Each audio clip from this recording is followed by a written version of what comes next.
It means so much. You get a like button. You get a like button. You get a like button. You get a like button. Everybody gets a like button. And just hit it. That's all you got to do. Damn. Hit the damn like button. So, what's good with it, y'all? What's good with it? I came home. I said, I am going to come on here, do some updates, share with y'all. Let me see. Got to pull something up. Let me see if they ever answered our stuff. Hopefully, Dottie has captured the information this morning from the judge. Hopefully, see if that judge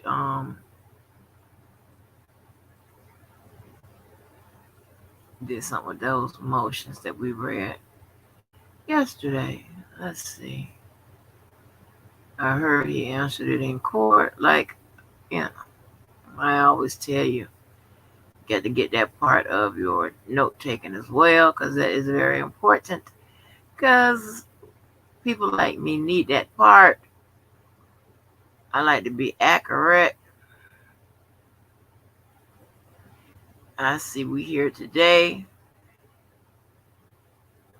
Oh, okay. We do have something. Bam, we got something. We got something to read. Yeah. So I see today we got everybody's calling the man a pedophile. Oh no. Oh, I'm not gonna explain that no more. I'm really not. Uh-uh. That's okay. I try to explain what impact, case law had. I ain't doing that. I ain't- Not today. That I mean, okay. Let me more. Okay. Ooh, yeah, we got something to read. We got something to read.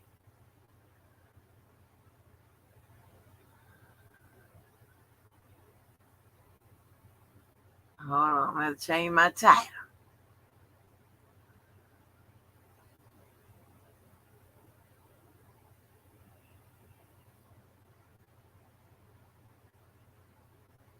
Okay, hold on.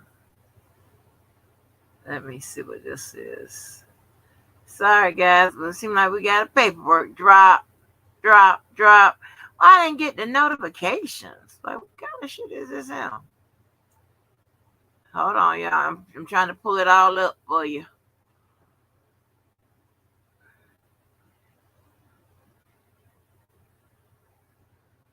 Okay, so we got that. That's 305, 306, and 303. All right, I am sorry, y'all, but we got all these defendants. Okay.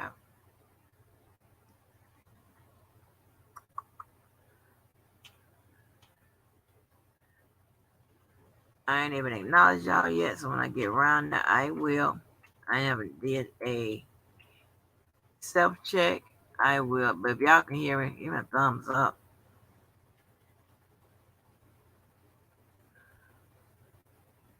So does everybody understand? Everybody over here understand that the government was not calling R. Kelly a pedophile. They were simply using case law with regards to another case in which that guy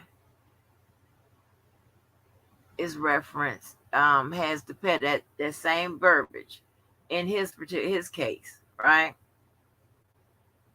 They're not calling R. Kelly a pedophile. Lord have mercy, Jesus help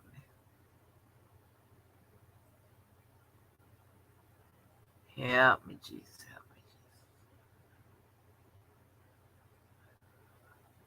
Hold on.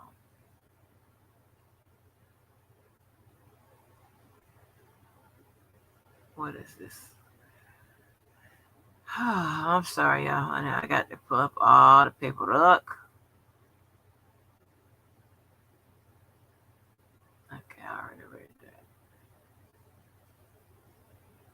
Let me go to Milton. I'm almost done. R. Kelly, you was a lot of trouble, and I don't know you.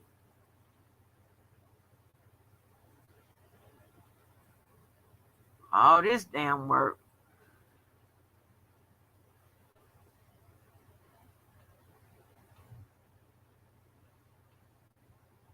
I want to feature something, and I'm gonna need auto tune and all that shit.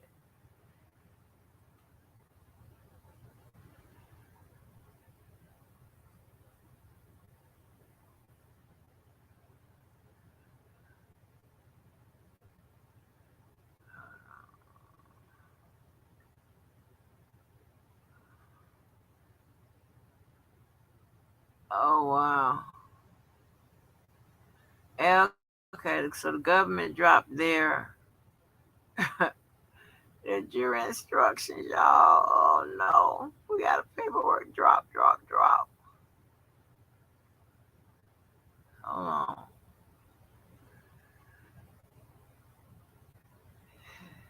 When they hold on, what time did they drop this? I'm sorry, y'all. It's crazy. What time did they drop this?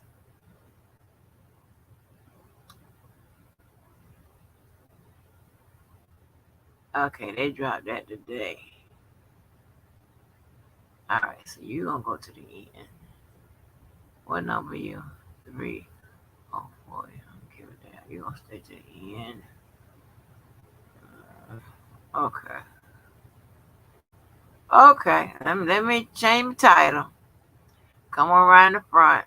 I'm gonna greet y'all. Just let me update my title. Lord have mercy. Who was that?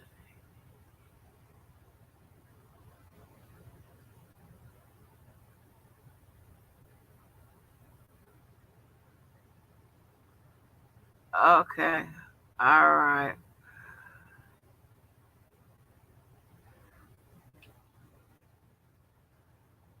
Okay. Hold on. It's gonna turn into a.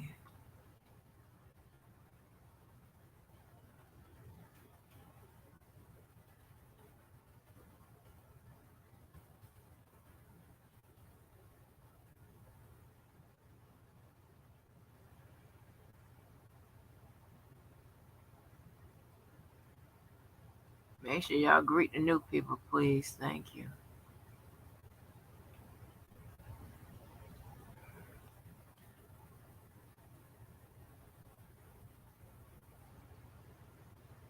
Oh man.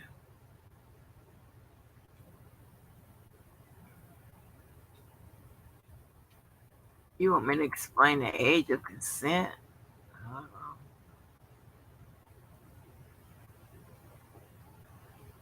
I got to go over there to that child's wall. Mm, okay. All right. Hold on.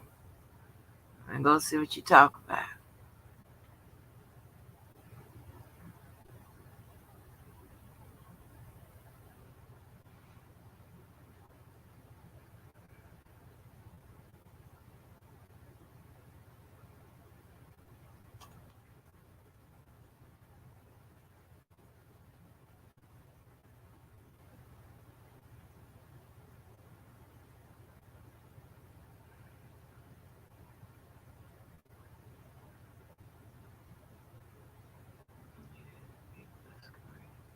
You already started to trust all victims. Right. Since no age in which individuals consider legal participants in 15 age 16 after and such activity may be that you recognize violating my first had consensual sex and individual under 17 however in a position of authority. Trust the now the eight position of authority, trust over the victim, the age of consent is race 18. Okay.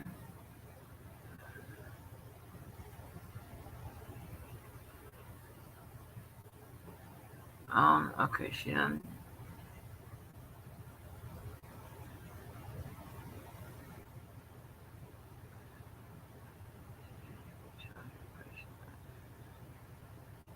Oh, child, this is a lot of that spastic ass posting back and forth of the same shit. I can't sit here and read that.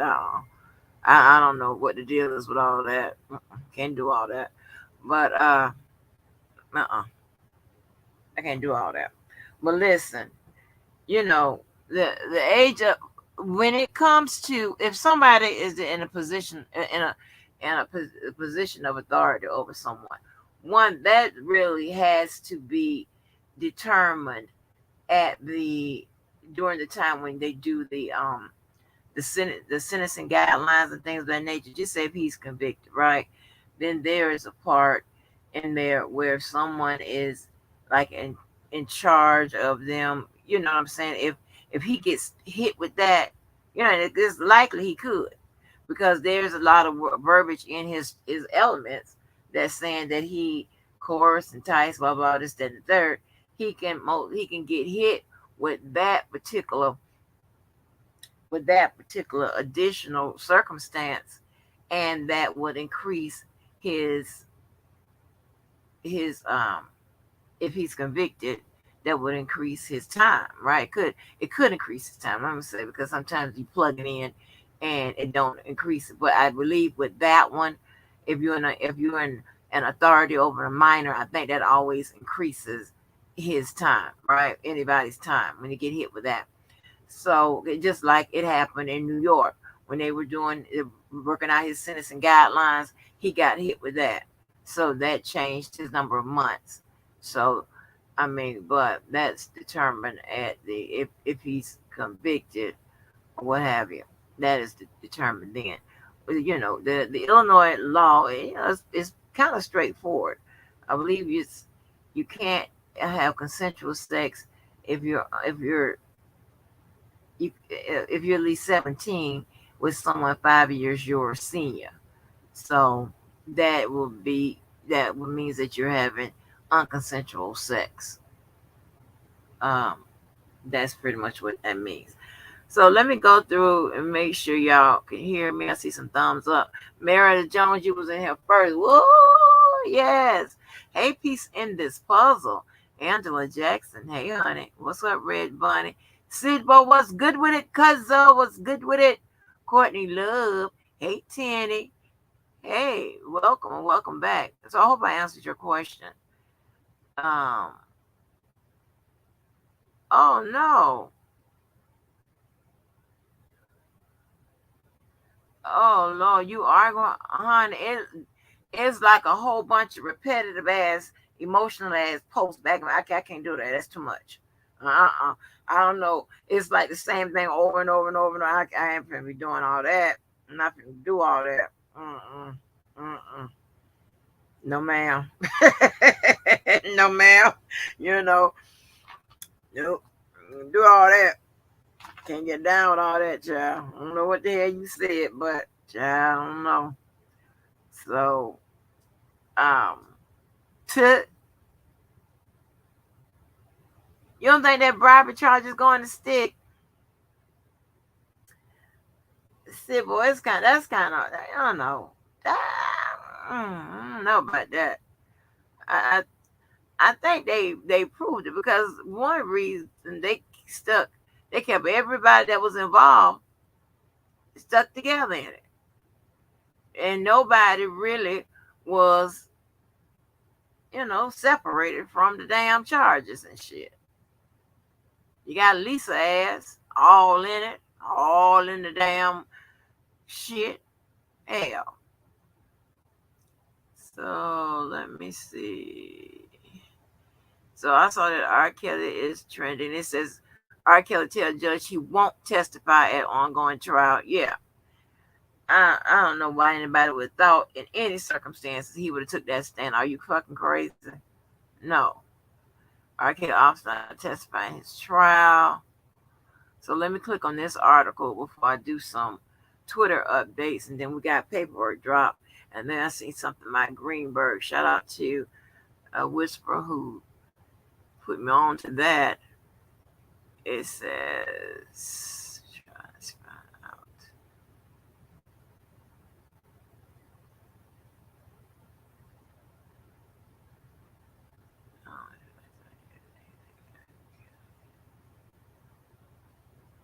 Okay, let me go to Greenberg because I don't know.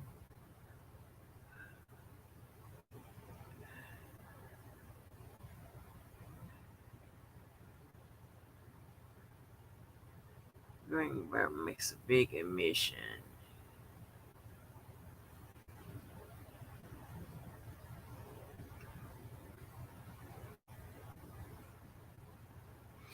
Let me go to Greenberg first and try to find out what he said, and then hold on. Let me make sure y'all can see it.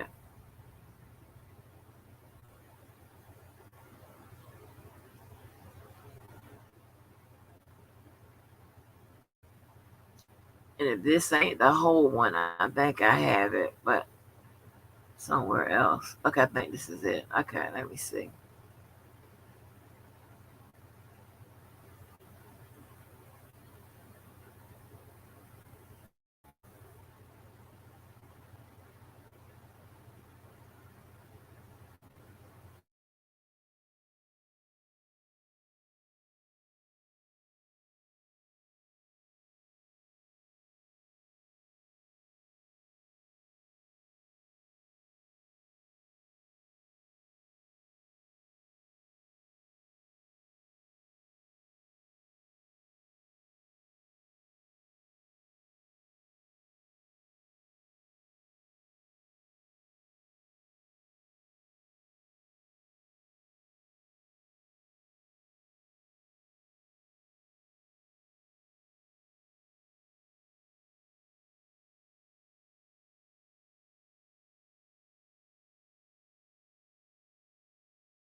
Y'all can't hear him.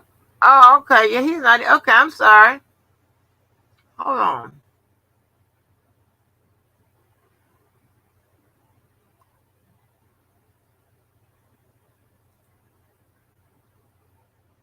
Sorry, y'all. I thought the man was on there. Hold on.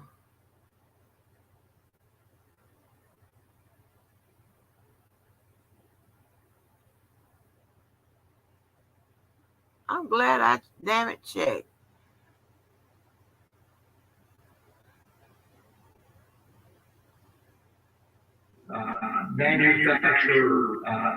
Manufacture production of China And hello, I'm Brett Edwards. Thank you for joining us here at CBS in Chicago. The Stream. On Tuesday, the prosecution rested their case against disgraced R&B star R. Kelly after presenting 2 weeks of evidence to prove the singer enticed underage girls for sex and even produced child pornography. Court proceedings resume Thursday when the defense's first witnesses take the stand.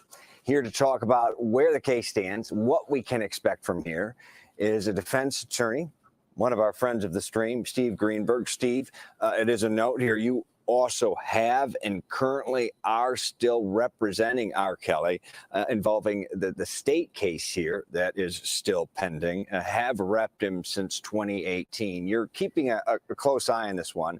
The first 2 weeks, of course, the U.S. attorney and the federal government laid out a pretty damning case. What are your thoughts on it so far? Well, I don't think the case has gone as well as the federal government assumed it would go. You know, there's a couple of different components to this case.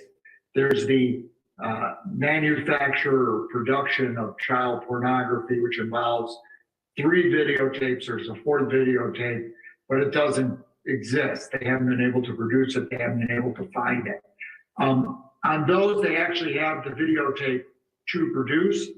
Young lady on the videotape came to court and said, "That's me on the videotape." So those charges against R. Kelly are troubling, and probably he probably won't be able to overcome those. But then there's the other aspects. There's the obstruction of justice counts. Some of them deal with preventing witnesses from cooperating in the earlier state court prosecution. And with those, I think the government's witnesses were not so good. They didn't come forward and say, "Hey, they paid me to not do this." In fact, they said that, "Well, we were friends. He was my godfather. He took care of me because he loved me." And then there's some other counts involving some other minors. And again, the witnesses on those counts, I don't think were very convincing, based on the tweets that I read in the newspaper articles. Sort of what the government found out here is that the people that were involved in this case were not their normal white-collar witnesses. And anytime I think the feds get involved in what's more akin to street crime or 26 in California stuff, sometimes the witnesses get beat up a bit more than they thought they would. Defense is now going to come in, and he's got some dogged defense attorneys in the federal case. R. Kelly does. How do you overcome what, by all accounts, is the damning video evidence that some say clearly shows an R. Kelly having sex with clearly underage girls? How do you even begin to overcome that in defense of him? I don't know, quite frankly, that they can, and I don't know that they're really going to try to do that. I think that it has always been somewhat conceded that the jury was going to see this video, and I don't know that anyone's taking the position that it's not R. Kelly. In the state prosecution, in the 2008 trial, the quality of the video that was used was not as good as the quality of the video that they're using in this case. Back then, it was much harder to tell that it was R. Kelly, and the young lady in the video did not come forward and say, "That's me in the video." In fact, she had given statements saying it wasn't her in the video.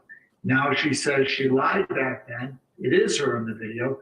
Her mother also came to court and said it's her in the video. So, sometimes you can't get anywhere with a certain count on a case. And that might be the case here. And the question is just, what can you do to mitigate the overall damage in the bigger picture? So that what it may be looking at now. Of course, Mr. Kelly, your client in the state case, is facing decades in prison already for a conviction in New York. Kind of play this out, get into the weeds for me here. He faces similar charges, except except on basically that he bribed the witness in a former trial. He subverted justice, but it's basically similar. The worst crimes are similar to what he's already been convicted of in federal court in New York. If he were to be found guilty, wouldn't these be served concurrently? Wouldn't they be served at the same time? What's the That's up to government's the game judge, here? Brad. That's completely up to the judge. In any federal case, the judge has the discretion to make things concurrent or consecutive. Look, on the New York case, he got 30 years. He's going to be 81 or 82 years old when he gets out of jail. If he has to serve all of that time, maybe he'll be in his late 70s. I doubt if the 85-year-old judge in this case would pile on to that. Here's a man who has lost everything professionally and everything personally. As far as the charges, I think the charges here are frankly different than the charges there. The charges there were the actual sex acts themselves that were charged. The sex acts aren't charged here. What's charged here is the filming of the sex acts. And it's maybe a semantical difference, but it is a difference. Okay, duly noted on those differences. And another question for you. You will defend R. Kelly, are continuing to serve as his defense attorney in the state cases. There is a state case here that is ongoing, and there could potentially be a state case that is brought in Minnesota, depending a lot on what likely happens in this federal case. A question for you is, have you had any contact with Mr. Kelly? Does R. Kelly ever believe he will one day be free, exonerated, or not be in a courtroom facing some type of charge or allegation? He's got very good lawyers. You said they're dogged lawyers. We like to think that we're dogged lawyers and we fight hard for our clients. Mike Leonard and I, who were on the New York case until some people got in Robert's ear, we were absolutely convinced we were going to win that case, in which case he would not be facing 30 years now. Absolutely convinced that we would prevail on the state court cases. I've looked at the evidence. I understand what's involved. I understand the allegations. And as far as the appeal of the New York case, it's very interesting because what they did was they took a bunch of small acts that weren't really, they were illegal, but they weren't the crime of the century. Usually when you've got a racketeering case, you've got a gang or the mob, and they've said the gang has committed 7 murders and 3 kidnappings, and they've been selling kilos of drugs and so on and so forth. With Kelly's case, what they said was he didn't disclose to someone he had herpes. That's a misdemeanor. He got a fake ID for someone. That's a misdemeanor. They took all these relatively minor things and blew them up into a RICO case, and then the government only asked for 20 years, and the judge gave him 30. There are a whole host of, and I won't bore everyone with the nitty-gritty, but of good appellate issues on the New York case. And I frankly believe that if the Second Circuit Court of Appeals has any courage, they will do the right thing and they will overturn that verdict and say that this is a gross abuse of the racketeering laws. It's not what was intended. What they're doing in a lot of these cases, Brad, if I can pontificate for a minute, is they're going back in time and they're trying to apply 2022 or 2020 outlooks and values to things that happened long ago. It happened, and I know I'll take a lot of heat for this, but it happened to Weinstein, it happened to Bill Cosby, it's happening to R. Kelly.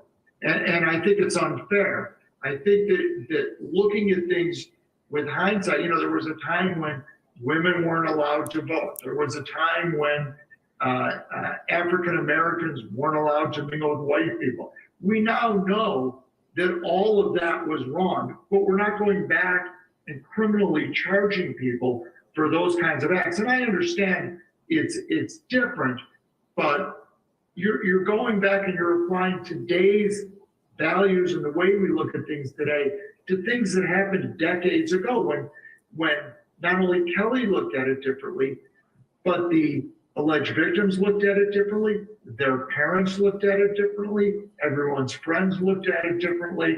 And that's really, you know, this is the greatest hindsight prosecution that I've ever seen.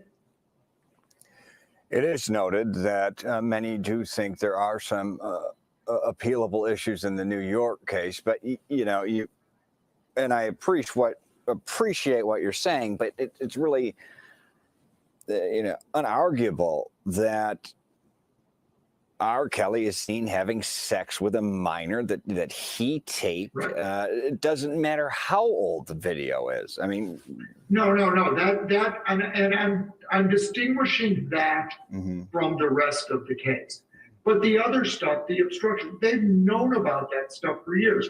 There's a very good statute of limitations argument that the defendants have raised that the obstruction was complete when the 2008 trial came back with its verdict.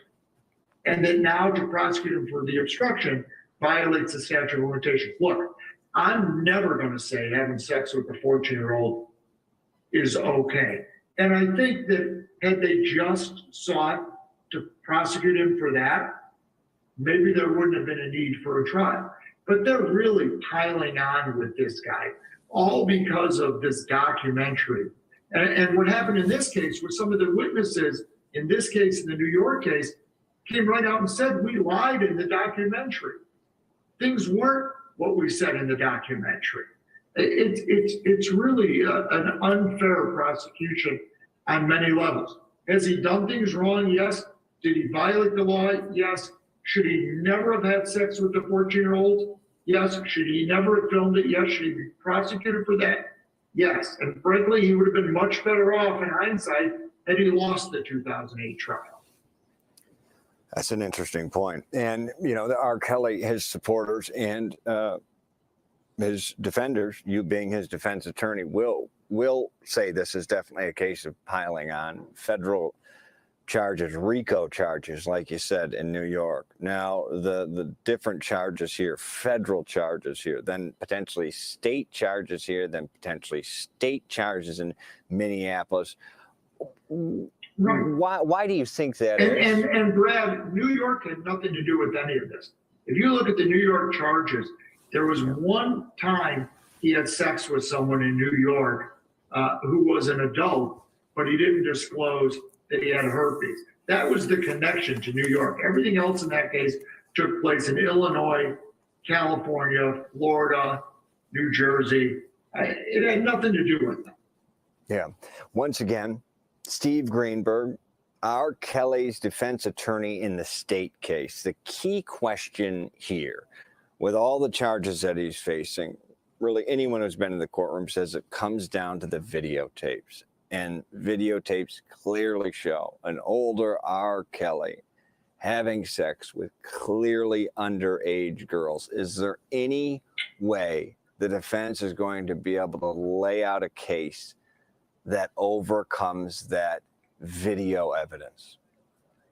The only way that he's getting out of those charges, and he was in his 20s at the time, is if the jurors are the world's biggest R. Kelly fans and they just want to cut him a break. I mean, in all honesty, I don't know there's a way around those charges, given the video which I've watched and the testimony that they now have.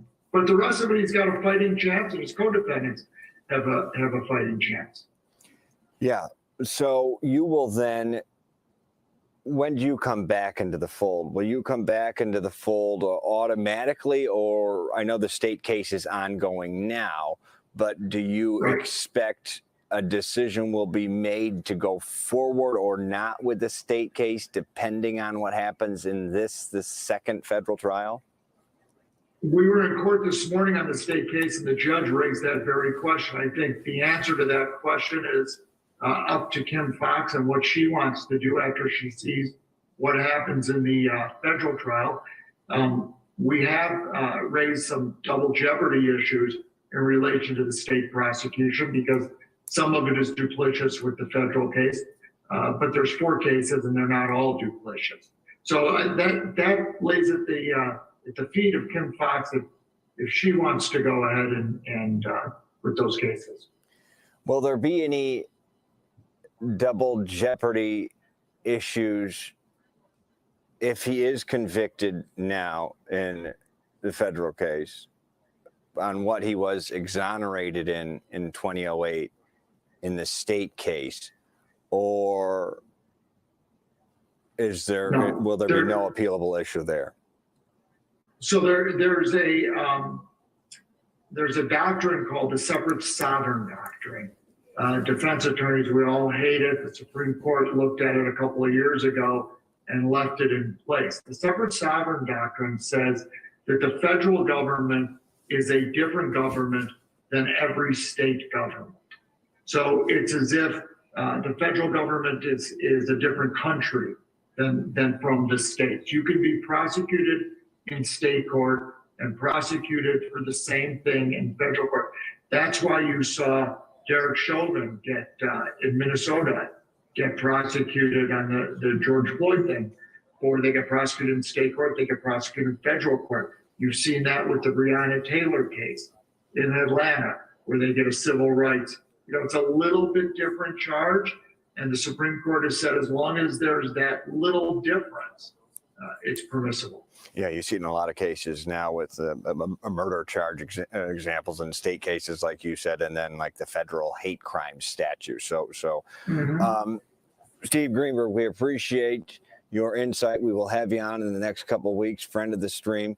R. Kelly's defense attorney in the state case now. I've been defending him since 2018. We appreciate you talking with us about the ongoing R. Kelly trial as the defense now begins their case, their presentation, their defense of R. Kelly.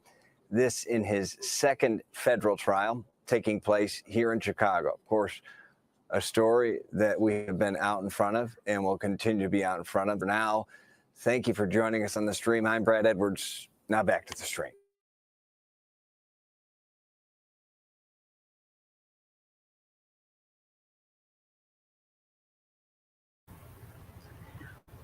All right. You know what? I love it when they talk.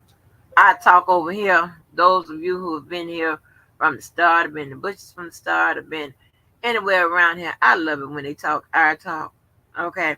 So you clearly heard Greenberg reinforce what we say over here, right? With regards to different things. Right? I'm pretty sure, Karen, you were like, okay, that sounds familiar, whatever. So not too many lives ago, someone asked me a question.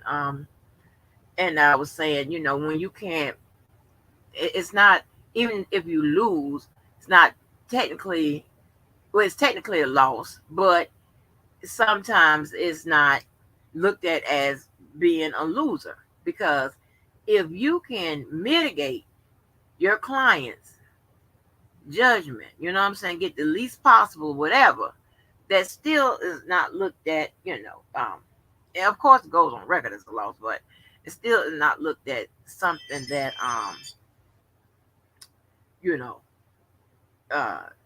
that's really bad, especially if your client is happy with whatever he or she received. Okay, so you heard them speak about the word mitigation. You heard them speak about double jeopardy. You don't have to take it from me. Take it from the white man. Take it from the white lawyer. Not take it from the black lawyer. Take it from the white lawyer. All right. He talked about separate sovereigns. He talked about how getting you can get a case in feds and get a case in state. All you got to do is change it slightly. We discussed that in great detail. We went over the situation with the what the defense is claiming now with regards to the statute of limitation, the overt acts that furthers the statute of limitations. That is what the prosecution is claiming. The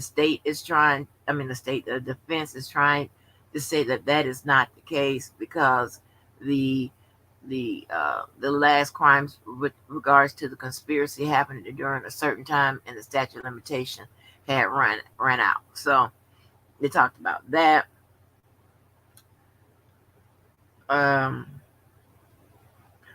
all the stuff that we've already talked about. Okay, so you guys should be real familiar of what they are saying. Let me look at this. Look at what y'all saying. Yeah, and also this said it was a hard case to fight.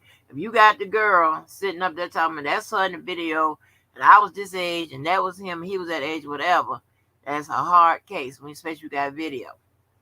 You got video, and you got people looking at it. So that's a hard case to fight. At that point, you would usually just seek to try to mitigate, you know, whatever the judgment is. You kind of would anticipate.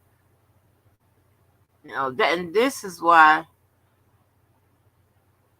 when it comes to mitigating, right, during the trial, this is where I expect to see the exculpatory defenses deployed in this situation, right?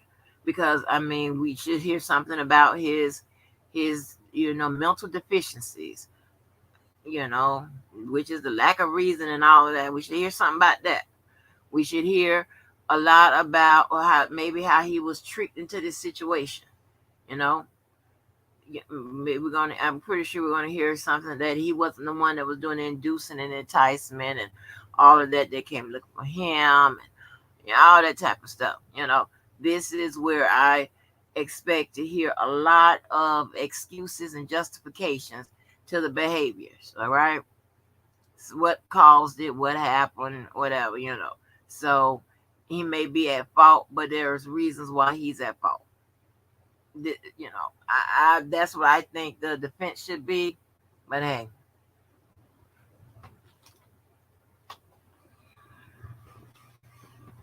hey, so what we're going to do? Let me see. Okay, we got Greenberg in here.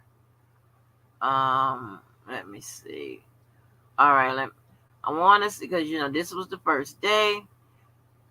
We know that the defense was up to bat, and let me see what they did before I get into reading that paperwork. I got Cuzzo in here. What's up, Cuzzo? Cuzzo in the building.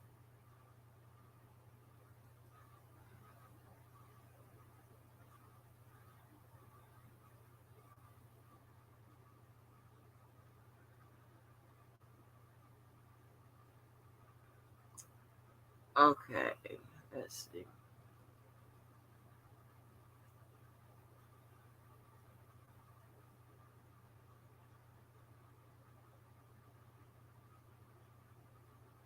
Okay, I see something that's interesting. Oh, Dave did a lot of tweeting today, y'all. Let's see what he talked about.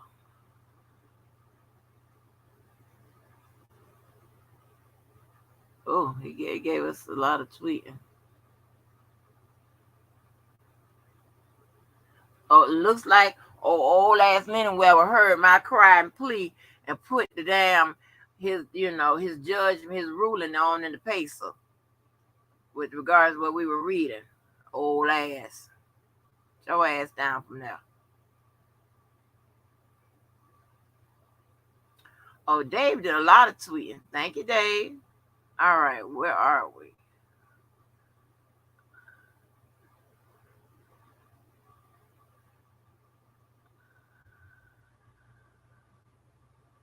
What is it? Okay, it's 8 hours. All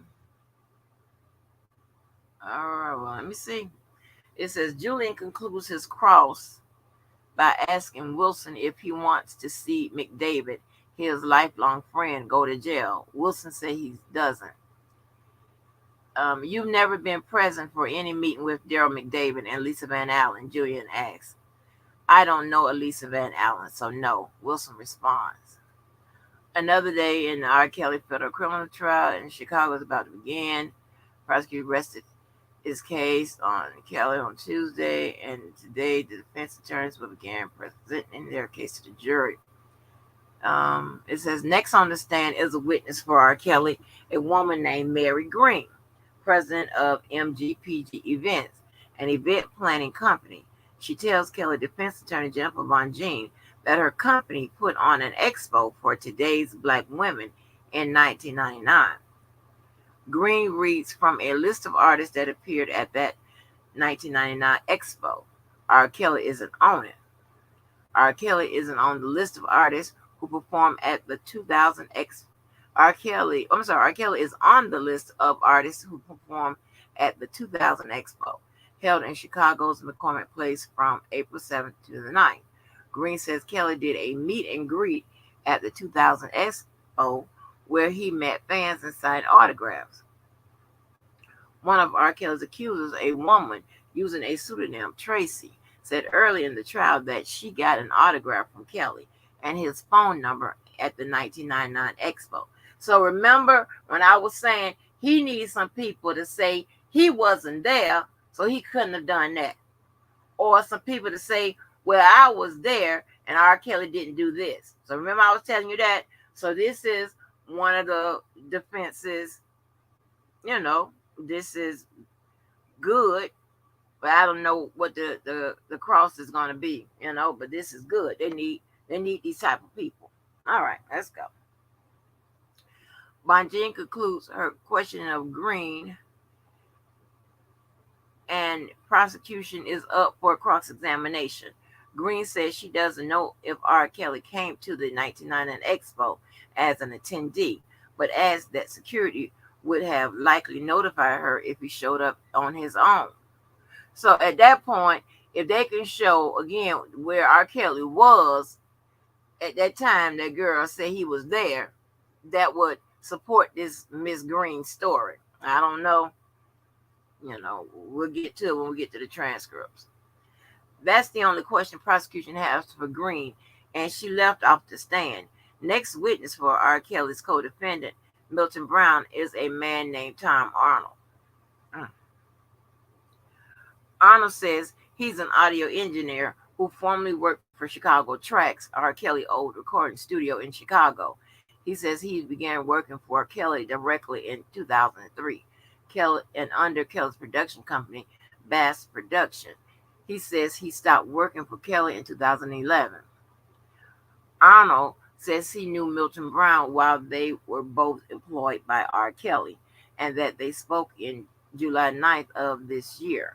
Arnold had a gig in Las Vegas where Brown lived, and he says he invited Brown out for a drink. Arnold says he has not spoken to Brown since getting subpoena for this trial.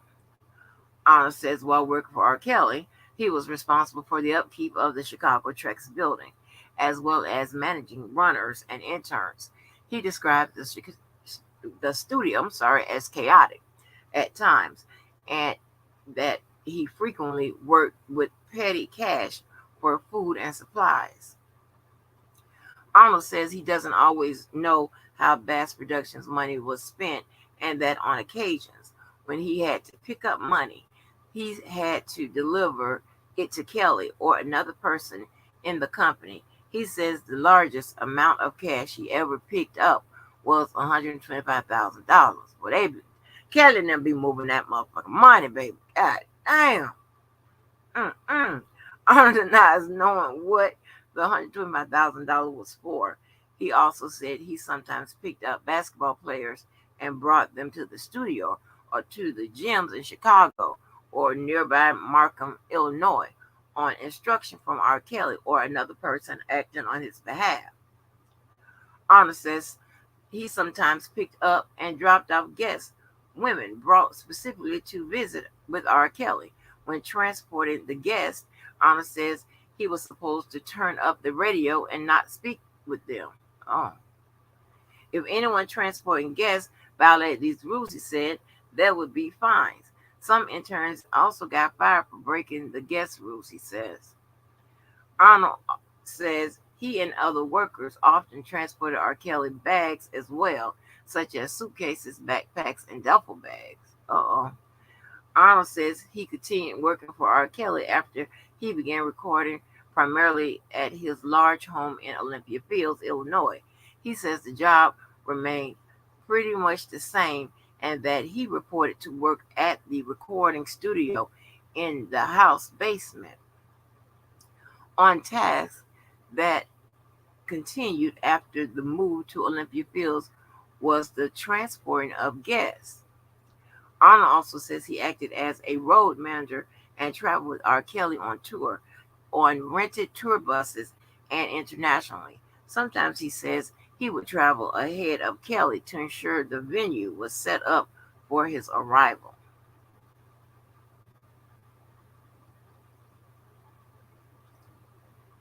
Changing tracks, Milton Brown's defense attorney about to ask Arnold's handling of cash. He says he typically handled the cash by himself. On the day he picked up the 125,000, he said Brown picked him up from the bank. That's all Brown attorney has for him. He said Brown picked him up from the bank. Hold on, y'all see him? Okay.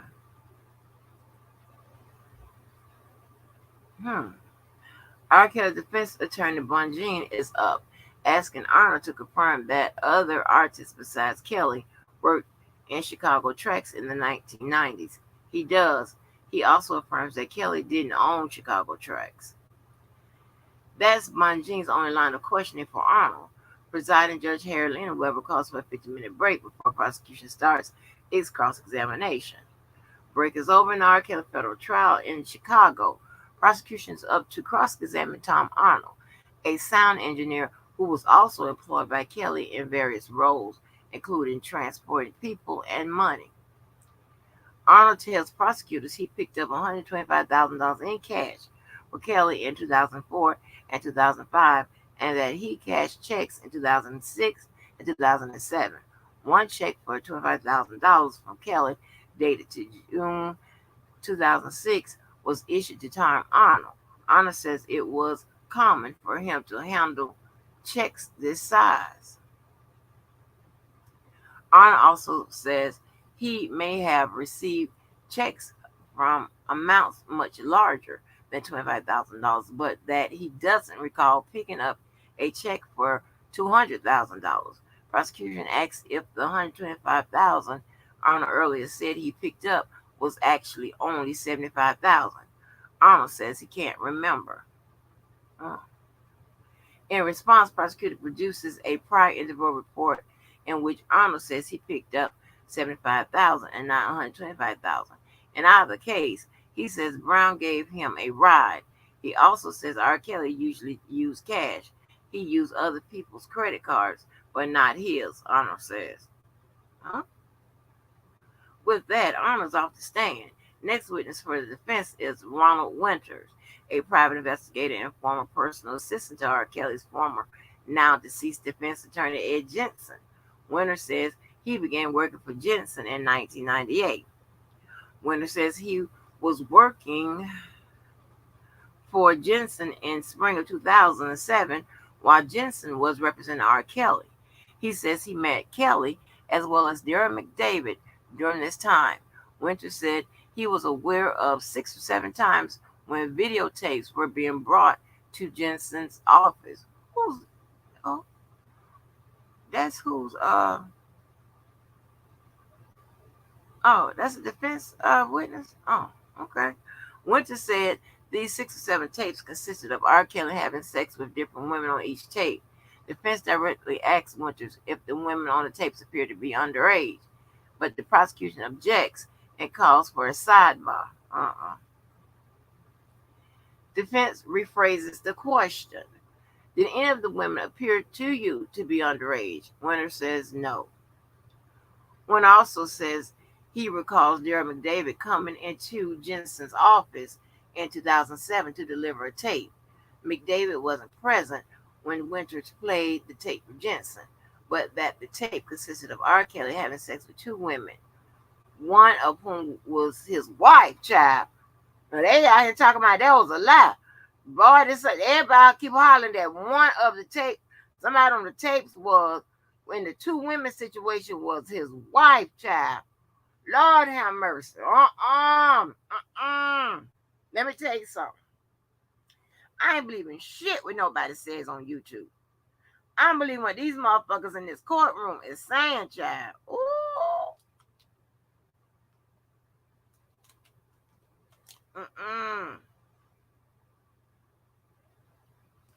Honey.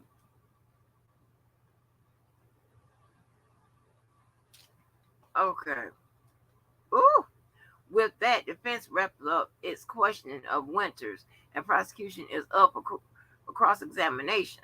Prosecutor Jason Julian asked if Winter was ever asked by Jensen to give his opinion of the tapes as to their worth to R. Kelly's defense. He says he wasn't.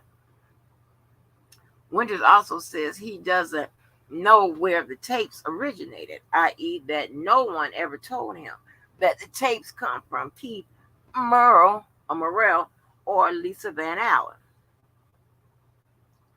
Winter says he doesn't recall ever seeing a videotape in which R. Kelly had sex in a room with a checkerboard floor or in a room with the brown paneling. The background of the tapes allegedly featuring an underage girl. Uh-oh.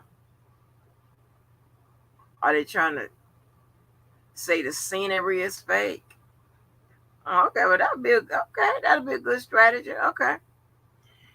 It's a sex tape. I'm not paying attention to the scenery. Oh shit, they using the damn word. Winter says, and laughter erupt in the courtroom. Some of us seem to have found humor in child exploitation, Julian responds to R. Kelly defense attorney. Oh Lord, R. Kelly defense attorney Jennifer Bonjean objection. So I wonder if they're trying to say the tapes are manufactured because the scenery. Okay. Hmm. Winter says he would notice if any of the women in Arcade's sex tapes were underage. Prosecution concludes its cross-examination of him there. Defense says they need a minute to retrieve their next witness. The lawyers are fighting over whether this line of questioning is appropriate, with the defense arguing it is not responsive to their argument. Judge Lindenweber sustains the defense objection.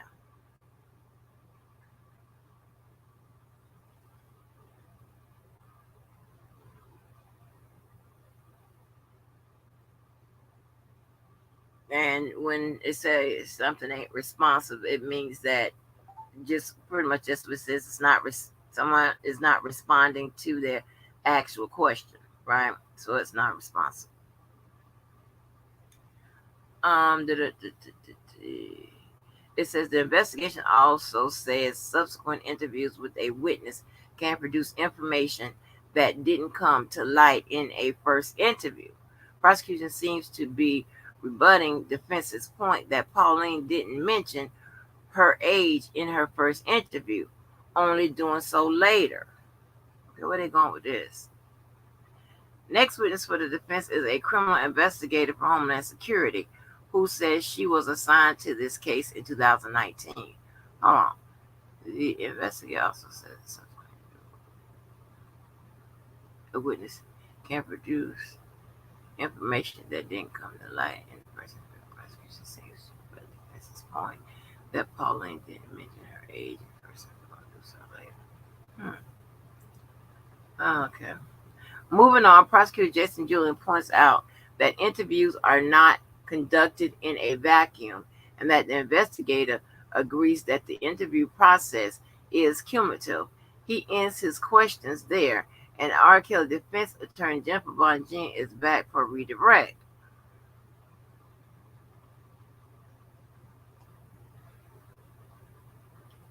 Bonjean asks the investigator if her reports, even if they are written days after she conducts her interviews, are based on notes she takes while the interviews are taking place. The investigator affirms. Okay.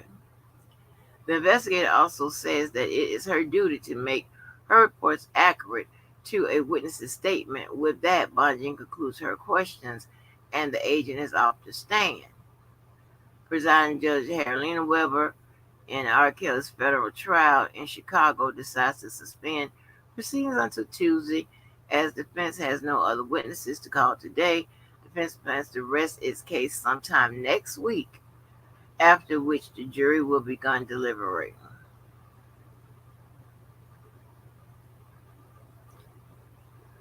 Uh, Okay, let me see about Tara.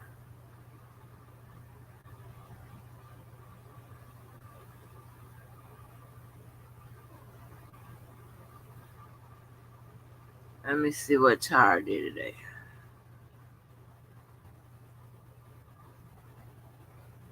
And I'm gonna come around and ask y'all a question. So, do y'all think, like, what is going on? Why Drea name keeps popping up with regards to these tapes, child? Like, what is going on?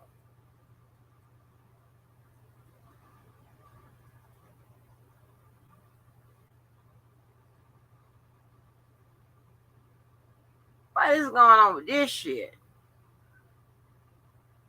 Let me see what she in the was she doing a lot of typing? No, she got that up the other day. Let me see.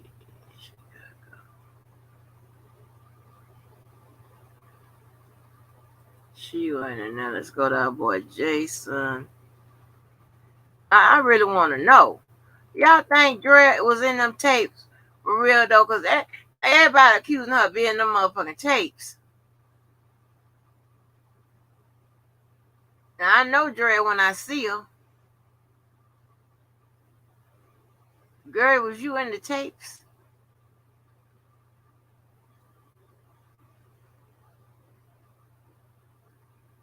Huh? Was you in the tapes?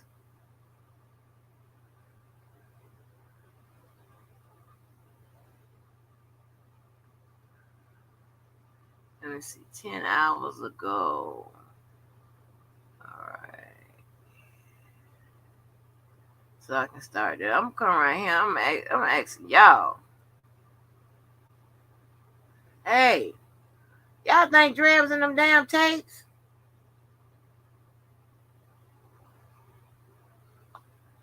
Cause she keep getting fingered. Like, bitches, you in the tapes? Like, listen, I'm going to tend to go by what it said in court. I'm going to tend to go by, all these accounts coming from the court now, but from people on the stand. Now, we are supposed to, when are we supposed to trust their testimony? Now, we done heard from the prosecution side, somebody brought Dre's name in the tape. We done heard now on the defense side, in the tapes. Child, shit. I don't know about all this. Okay, star Marietta, Angela.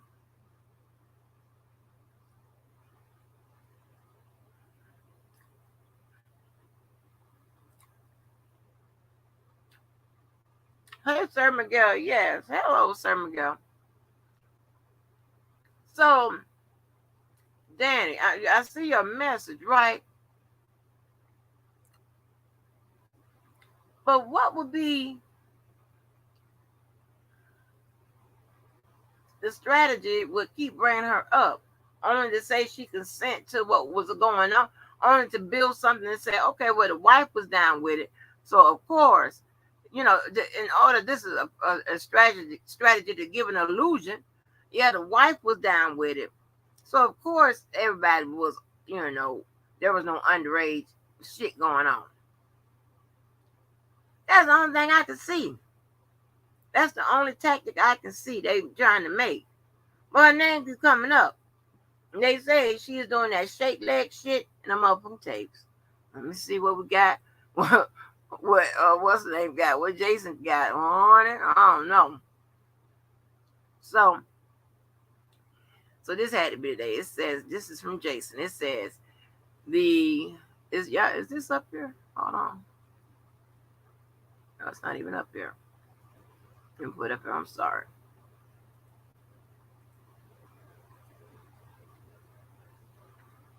There's some bullshit. And all these people keep lying and doing all this extra stuff. Look at it. Can't cover this shit up. Have you motherfuckers ain't nothing but liars yourself. Okay. And this shit here, it's just coming to light. It is what it is. It don't, I said long time ago upon the first case, I said nobody told 100% the truth on either side. On this case, it's even worse. Everybody's lying. Like God. And this is some shit to lie about, though. If you're gonna lie about some shit, this would be the shit to pick. All right, let's go. Jason Meisner, it says the Palladino memos from 2002 are captioned Kelly extortion and describe messages Freeman reportedly left at Palladino's office saying, I'm going to show you how to get fucked. But the memos also offer more evidence that Freeman did indeed have an incriminating R. Kelly tape. So they let this in. Now, wait a minute. One of the defense this was McDavid trying to get this in. Y'all, let's make it big. Let's see if we can get it big. Because, we ain't mind our own damn business. And let's see if we can get some of this prosecution, this defense evidence up on our screen. From the people courtroom. I don't know if this even legal, child. No, it is. Oh, Jason got, he done used his shit to get to the paperwork. All right, it says confidential memo to file 2802. Extortionist Charles Chucky Freeman, who in the past has been rewarded for information concerning thefts from our clients' possessions, telephoned us at our office shortly before 5 p.m. on Friday, February 8, 2002. Chucky proclaimed that the tape he had possessed and about whose existence and theft he had sought to extort money from our client was not the tape written about today in the Sun Times, noting the following distinctions. The Chucky tape has a black and white tile floor as the background, not a wood panel sauna. Okay. Oh, okay. So they are trying to discredit the tapes by going after the damn the scenery and all of that type of shit or whatever. They are trying to make it seem like they need the specific tape. They still well, this is what they're trying to do. Remember they put that motion in where they was talking about they need the actual tape and all this and whatever. Okay. And that the motion got denied. Okay. See, baby, we've been teaching today, teaching and learning today. All right, let me tell you what's going on now. So the motion got denied. So as a lawyer, he's finding another crafty way to tell the jury, guess what? This is not the original tape. This is not the tape, this, that, and the third. Even though that motion he put in was denied, he's trying to find a way by introducing evidence that will say that's a different tape and all of that. It's going to go into the scenery and all this bullshit or whatever. And then at some point, it'll probably give the illusion or they'll give the illusion to the jury of that what he's tried to illustrate in that motions and those several motions about having the original tape and the state didn't give him the right tape and all that. He can't say all of that, but he can paint it like what he wanted, what he's trying to say in that paperwork, but he just can't say that language in that paperwork because that motion got denied. So he got to be crafty and find another way to make the jury think that, hey, we don't even have the original tape, But let's keep reading. I might be wrong, but let's keep reading. It says the Chucky tape has no music, no distinctive music ads. The Chucky tape is much longer than 26 minutes. The male figures never has conventional, i.e. vaginal intercourse with the female figure. We thank Chucky for his call while ignoring his perennial request for more money.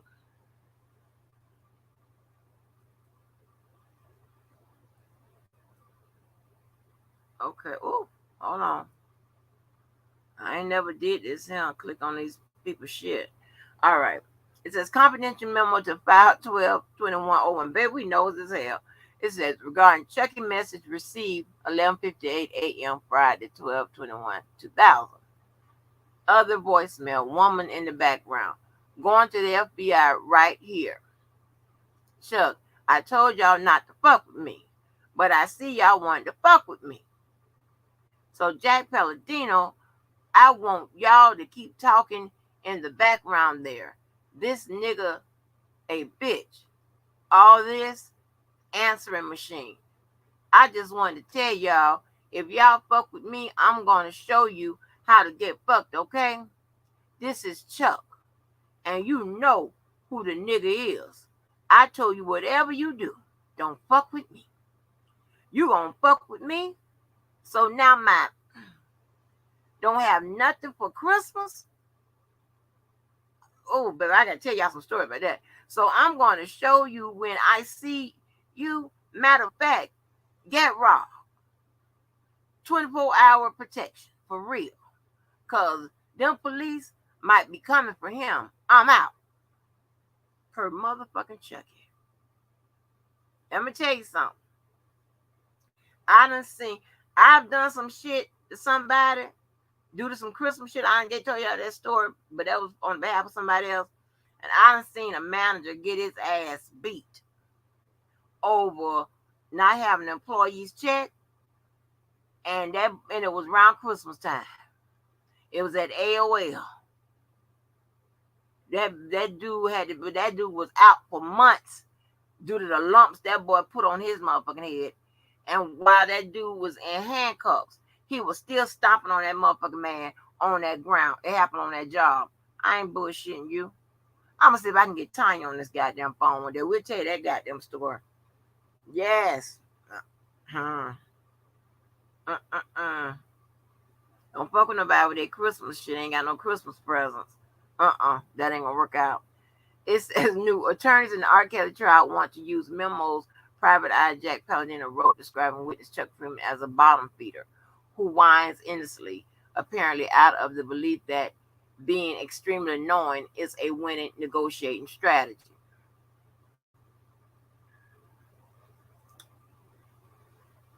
Chuck done cussed their ass out. Said R. Kelly spoke in court for the first time today to tell the judge he has chosen not to testify in his own defense at his federal trial in Chicago. Yeah, you better sit there. Because you would have said you was going to testify. Them motherfuckers, prosecutors, honey, they're going to cut on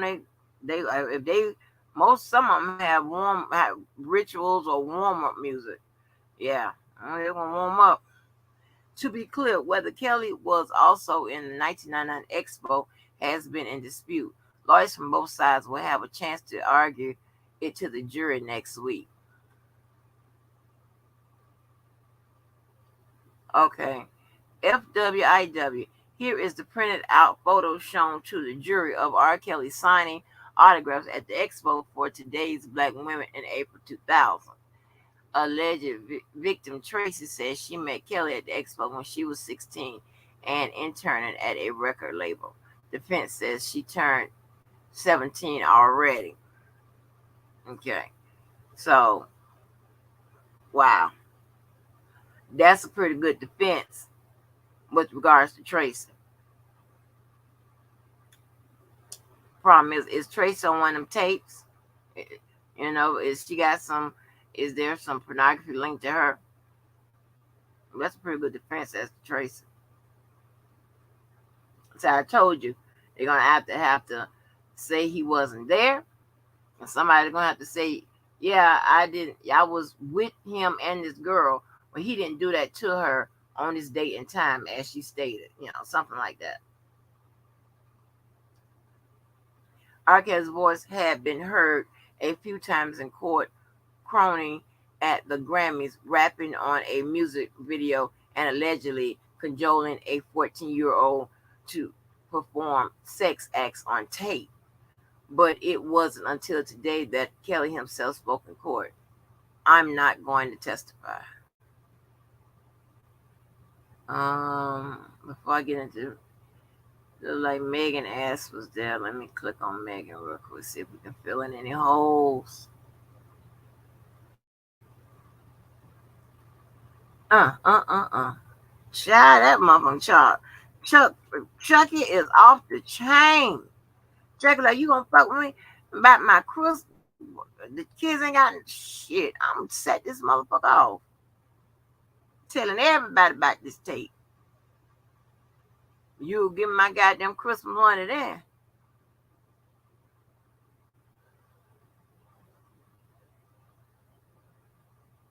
And said, I'd have been petty. I would have sent R. Kelly and them a picture of a Christmas tree with little tapes hanging from it. So you got 1 hour to get my goddamn money. Oh, I'd have been petty. Yeah. And my name up there, my new name up. I want y'all to start calling me Chappelle. That is a ghetto ass name that I heard one time while driving and listening to the radio way back when. It's my name's Chappelle. So I want y'all to start calling me Chappelle. oh, oh, let me see. Call me Chappelle. It says this has got to be the same Tom Arnold who testified against Kelly at his Brooklyn federal trial last year. He said Kelly docked him a full week's salary for the grievous error of booking a male tour guide at Disney World. We are just speeding through these defense witnesses. Next up is Tom Arnold, who takes a stand on behalf of Milton June Brown. He interned at the Chicago Track Studio in the late 1990s. Then in spring of 2003, he began working directly for Kelly. He testifies. Arnold is testifying about the day-to-day operations in the 2000s, which he says he often involved carrying a lot of money around for reasons that he wasn't necessarily privy to. He once toted around 125 grand in his backpack to take to the studio, he said. Job duties also involved a lot of driving people around. Kelly requested it was common knowledge that drivers were not supposed to talk to Kelly's female guests, Arnold testifies. This all strikes me as an attempt to show jurors, without putting Brown on the stand, that a low-level employee like Brown would never have been kept in the dark and couldn't have known about any kind of conspiracy, or would have been kept in the dark. Okay. Kelly attorney Bonjean questioning Arnold. Mr. Kelly worked almost exclusively with cash. He wasn't a credit card guy. Tom Arnold, other people's credit cards, perhaps, but not his. So maybe she's trying to cast it doubt that it was R. Kelly that was signing checks, authorizing checks, this, that, and the third. She's trying to probably give an illusion that he was a money person, a cash person. Taking a stand now on behalf of McDavid's is Ronald Winters, formerly the personal assistant to legendary Chicago defense attorney Ed Jensen. Jensen represented Kelly in his Cook County case in the late 2000s. He died in 2020. On 6 or 7 different occasions in the 2000s, an investigator brought videotapes to Jensen's office, and Winters would play them for him. They all featured Kelly having sex with different women, Winter said. Winter says that none of the females on the tapes appeared to be underage in his view.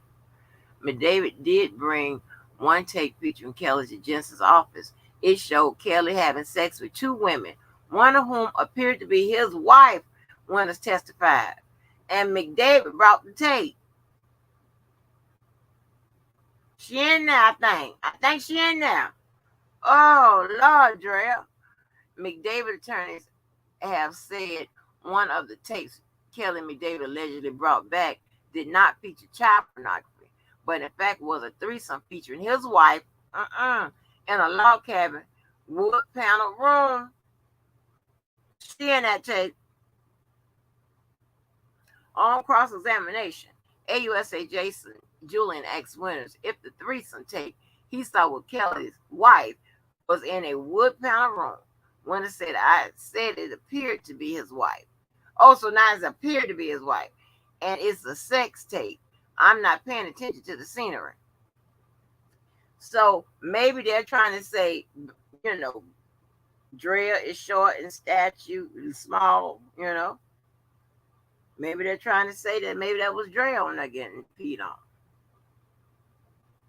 This is all, again, it's a tactic to give an illusion, okay? To make the jury think that, hey, well, we did see this, but it could also be that. These are tactics to make the jury think, well, they said this and we saw this, but it could be this. So, and what that sounds like, reasonable doubt. All right? Shall they launching shit to make us teach and learn this goddamn few days? God damn. Okay. It says, this was greeted with lots of laughter in the courtroom. Some of us have seemed to found the humor in child exploitation, AUSA Julian says, and Kelly attorney Von Ding objects strenuously. Clarification, check my notes. I'm not certain they specifically said the video was featured the log cabin room, but the basic argument is still that they wanted to buy it back because it featured Kelly's wife, not because it featured child porn.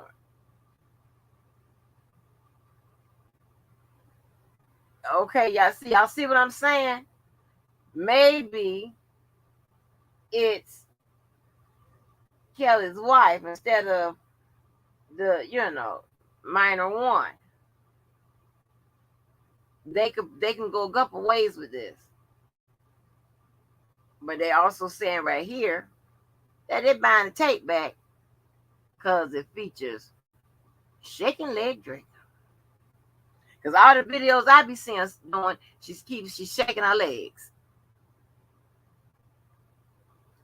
Next witness is called by Kelly's attorneys. It's the Homeland Security investigative agent who informed Lisa Van Allen that given the dates of the certain music video shoot, she would have in fact been 18 years old when she met Kelly, not 17. Girl, Lisa, you had to be told by the Homeland people that your ass was 18. I'm so tired of you. I'm tired of you. I knew something was up with your biting lip, moving lip ass. I knew it. That nervous condition you got. And you was looking shady and shaky from the start. I knew it. But and I'm always looking for a goddamn dollar. Child, get your ass out of here.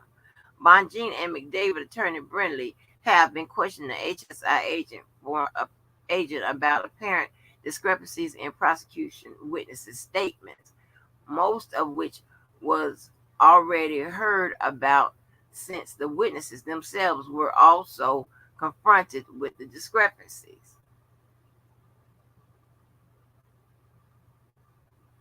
Okay.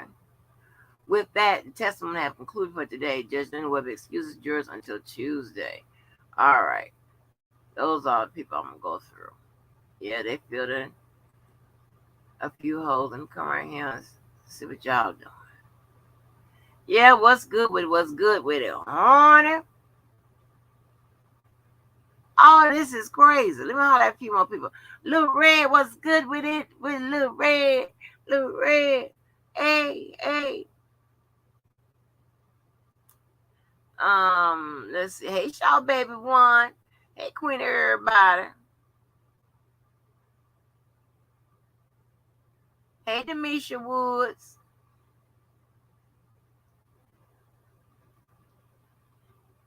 Hey, peace and love.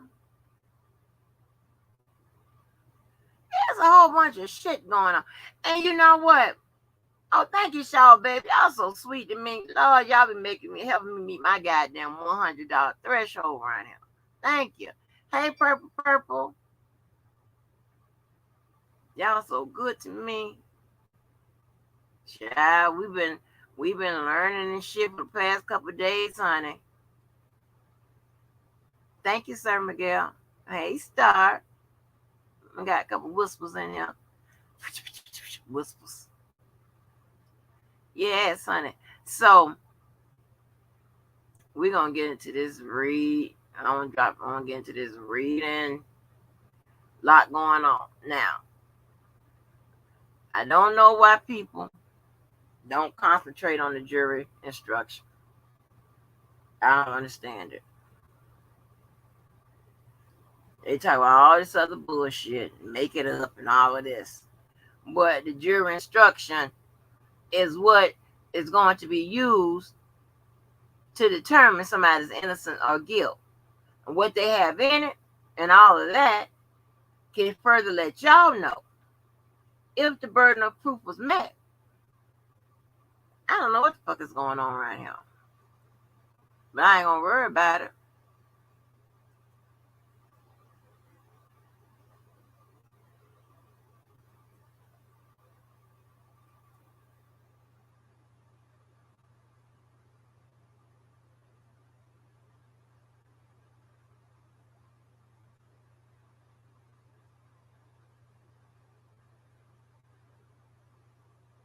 Okay.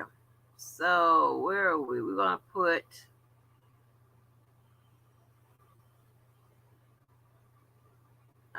we read this, didn't we? Hold on.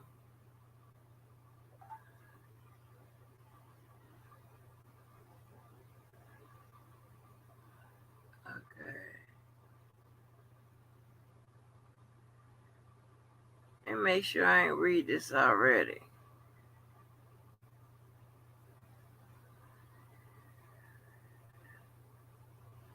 Wait a minute. Government replied to defendant.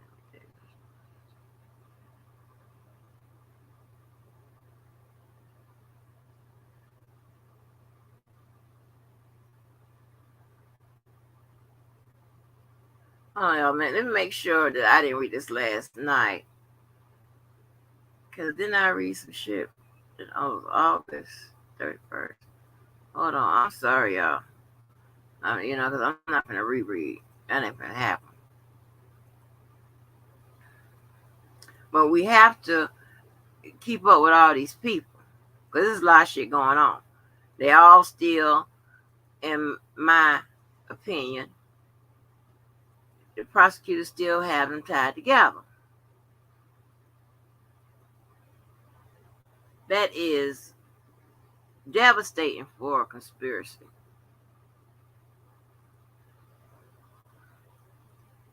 Okay.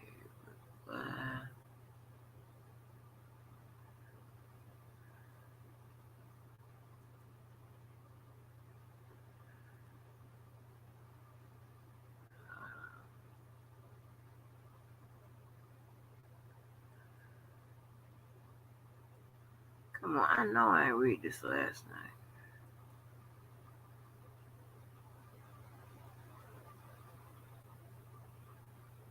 Yeah, this is some. Okay, yeah, this is a continuation of them got this man stuff. Okay, let's go. Let me put this up here. It's crazy.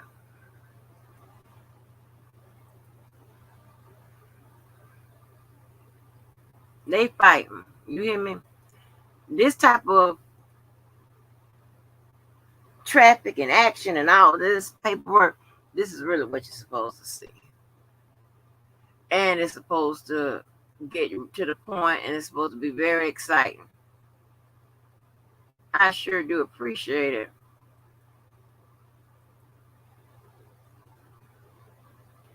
All right.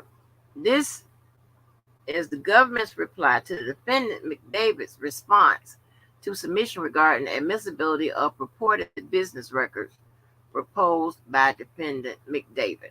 Okay, so I read something about this yesterday. All right. Defendant Darren McDavid's response to the government's submission regarding the admissibility of purported business records fails to provide an adequate basis for the admission of its proposed Jack Palladino-related documents. The proposed documents failed every test put forth by the business records exception, Federal Rules of Evidence 8036. Moreover, the government has not, as McDavid claims, attempted to use the documents in its now concluded case in chief. One argument. McDavid asserts that the government concedes that the proposed documents can be admitted to show their effect on his state of mind. Not so. Okay, so remember we was talking about using those documents to show his intent.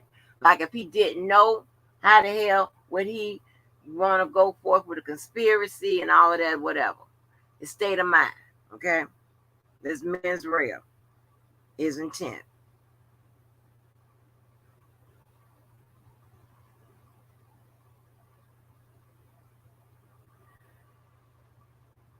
It says not so. In its submission, the government explicitly argued that absent proper foundation demonstrating as to each proper document that he received and reviewed the document and that it affected his state of mind at the time he assisted in recovering videos containing child pornography for Kelly, ID at 8, the document should not come in. McDavid does not describe in his response the anticipated foundation for the exhibits. So, meaning what he's saying that they don't give the foundation as to why you're going to put these exhibits in. And again, before you get any type of documents or whatever, any evidence admitted, it got to be what? Related, reliable, and relevant.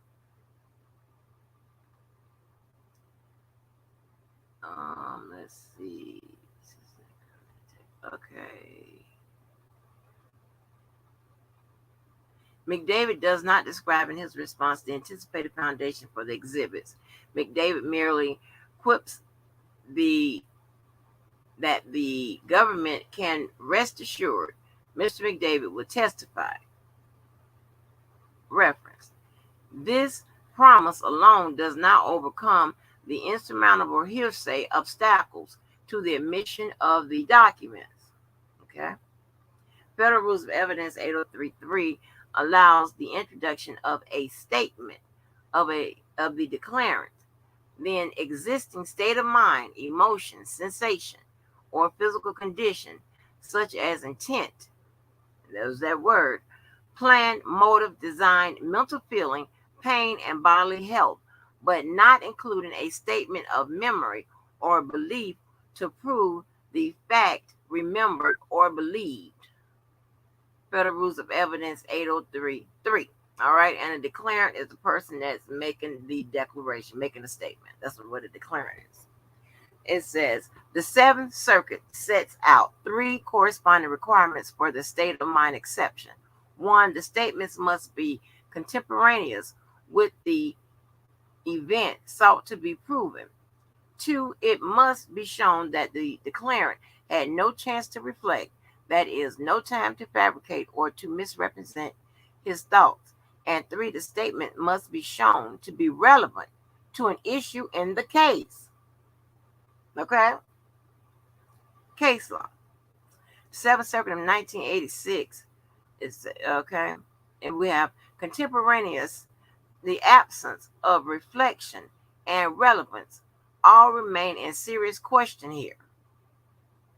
Notably, the hearsay exception depends on the declarant having no chance to reflect upon and perhaps misrepresent his situation. ID. McDavid has had some 20 years to reflect on these documents, rendering them improper for the purpose of the rule. McDavid's response also misrepresents the government's engagement with the proposed documents. Having rested, the government relied on none of McDavid's proposed exhibits during his case in chief. Moreover, of the 8 documents that McDavid now seeks to introduce, only 1 appeared on the government's proposed exhibits list. In other words, there is almost no overlap between what the government considered at one time admitting and what McDavid now seeks to admit. When the government subpoenaed Palladino and Sutherland for records related to, among other things, Charles Freeman in connection with Robert Kelly, it did not receive in response the exhibits the defense now proposes, including ones that fall within the category of documents the government requested. Whoa, okay, they're saying that the government requested these documents, that the request they made should have included what McDavid is trying to have admitted, and they didn't get it. But now, since McDavid needed it, they have the documents. Oh, okay. Notably, the majority of the Palladino-related documents McDavid now seeks to use were not included as part of the certification the government received with the documents produced pursuant to the subpoena. Them niggas ain't what I just said, but I'm gonna break it down a little bit more. Them niggas ain't sending them these documents that were subpoenaed. These motherfuckers still trying to break the law in a case. Boy, god damn. What the hell? Fighting niggas in Chicago is wild. It says the government saw the majority of McDavid's proposed exhibits for the first time when McDavid proposed them, and has never agreed that they are business records. See, so the government is making a good argument here, right? That one, they did not, they violated the reciprocal discovery. You know, in feds, you have a reciprocal discovery, and in most states, which means that both sides must exchange evidence with each other. It says, to that very point, and in contrast to McDavid's assertions, the government declined to use these documents at trial precisely because they could not be validated as business records. Remember, there is a business record hearsay exception. Okay. And it says, and as noted, see reference 299 at 5. The witness McDavid plans on relying on to validate these documents as business records pursuant to Federal Rule of Evidence 803-6 will only be able to testify that they appear to be records of the company.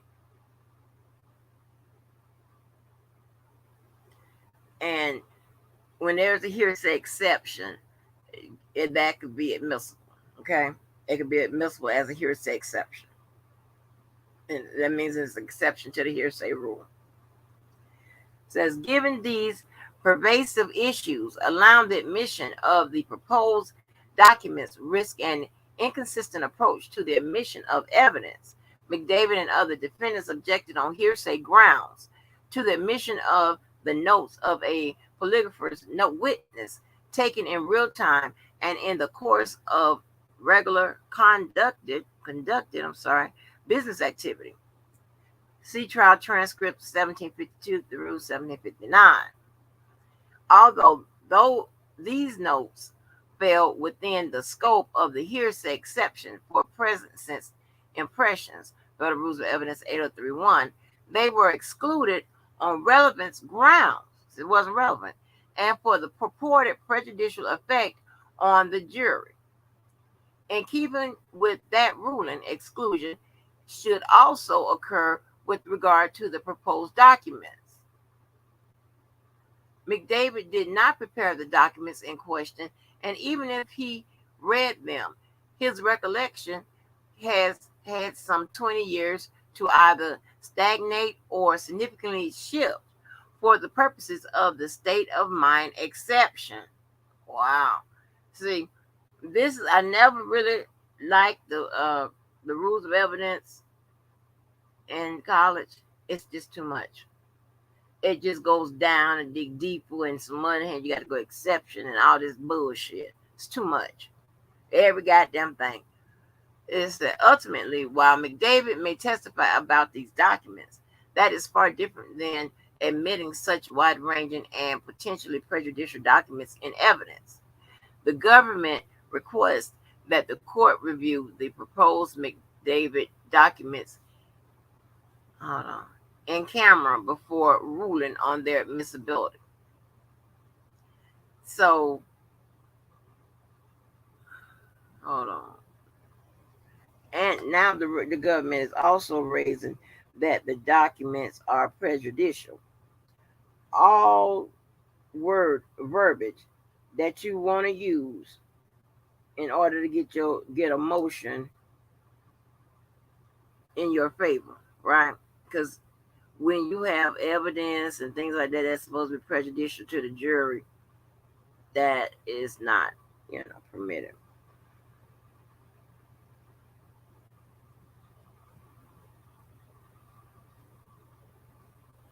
Okay, let me see. And so they want the documents, and they want these documents to be viewed in private before ruling on the admissibility. Okay, so let me see. So what is so in the documents that they want them, ruled on in private? That's what in camera means. I wonder what's the deal with that. Conclusion: for the foregoing reason, the United States respectfully requests that the court exclude the proper documents from admission into evidence at trial. They fighting real hard. I wonder what's in those documents. Fighting real hard. So I'm gonna see.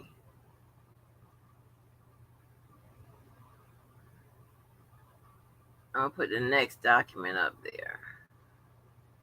It ain't much, but this is the way we have to keep track of old Leonard Webber, because this is how he gets down with his shit. Hold on. Okay. Now,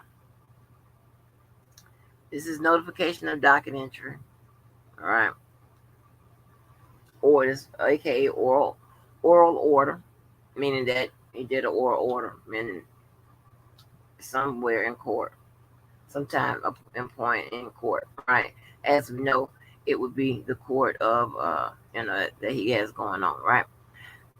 Now, it says this docket entry was made by the clerk on Wednesday, August 31st, 2020, minute entry before the Honorable Harry D. Leonard Webber motion hearing held regarding motions for judgment of acquittal 292, 293, 294. Or ruling is set for 9/1 at 10,000 at 10 o'clock. Okay. So the motion of acquittal for 292. Okay. So he's going to answer that. So I can take that off.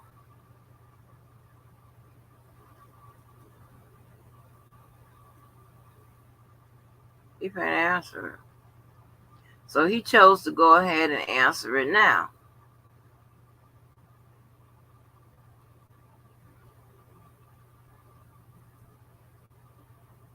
Did I lose it? Hold on, y'all.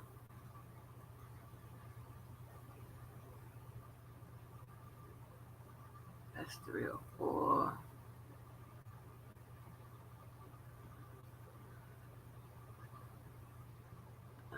That's 304. This is 303. Hold on, y'all. There's a lot going on. That's 303. That's 304. 306. That's what I'm looking for.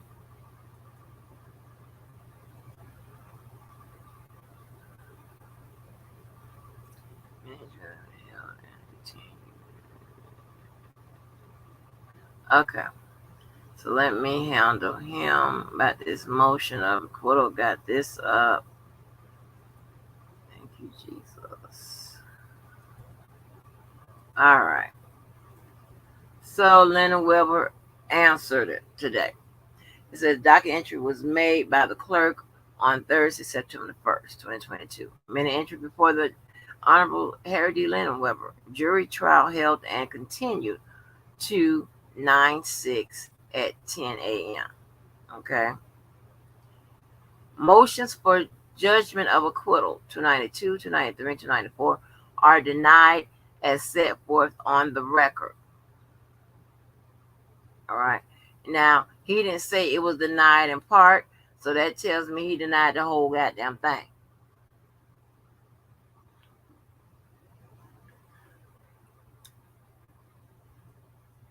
He didn't say anything about there's reserved judgment, meaning that means that he would have denied some or granted some then, and then later on made a ruling on the rest of it. So it tells me he denied the whole thing.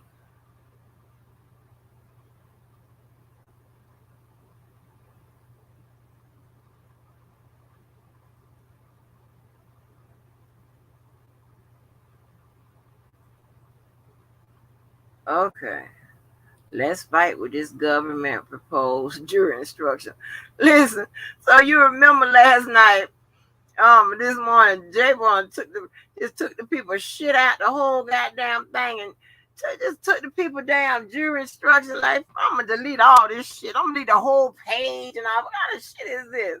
I'm gonna tell y'all ain't double space and shit, and it's supposed to be 0.5 and all that. I forgot that APA. I don't know remember what style that is, but damn. Let me see what they say, child. Okay, this is from the government. Government's proposed jury instructions. The United States of America, by its attorney, John R. Lodge, Jr., United States Attorney for the Northern District of Illinois, hereby submits the government's proposed instructions and verdict forms for this case. Because the government based this submission on the anticipated trial evidence, the government may ask this court for permission to supplement or modify these proposed jury instructions as appropriate. Okay, it says, members of the jury, I will not instruct you on the law that you must follow in deciding this case. Each of you have a copy of these instructions to use in the jury room. You must follow all of my instructions about the law, even if you disagree with them. This includes the instructions I gave you before the trial, and instructions I gave you during the trial, and the instructions I'm giving you right now. As jurors, you have two duties. Your first duty is to decide the facts from the evidence that you saw and heard here in court.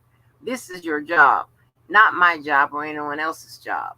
Your second duty is to take the law as I give it to you, apply it to the facts, and decide if the government has proved the defendant guilty beyond a reasonable doubt.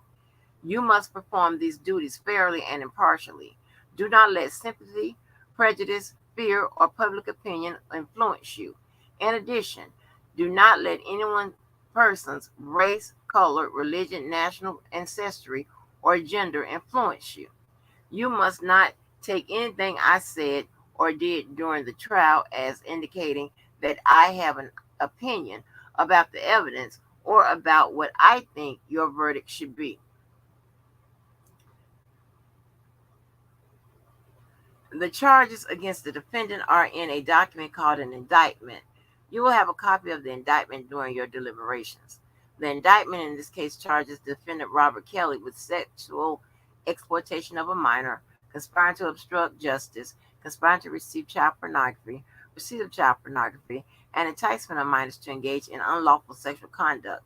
Defendant Daryl McDavid is charged with conspiring to obstruct justice, conspiring to receive child pornography, and receipt of child pornography. Defendant Milton Brown is charged with the conspiring to receive child pornography. The defendants have pled not guilty to the charges.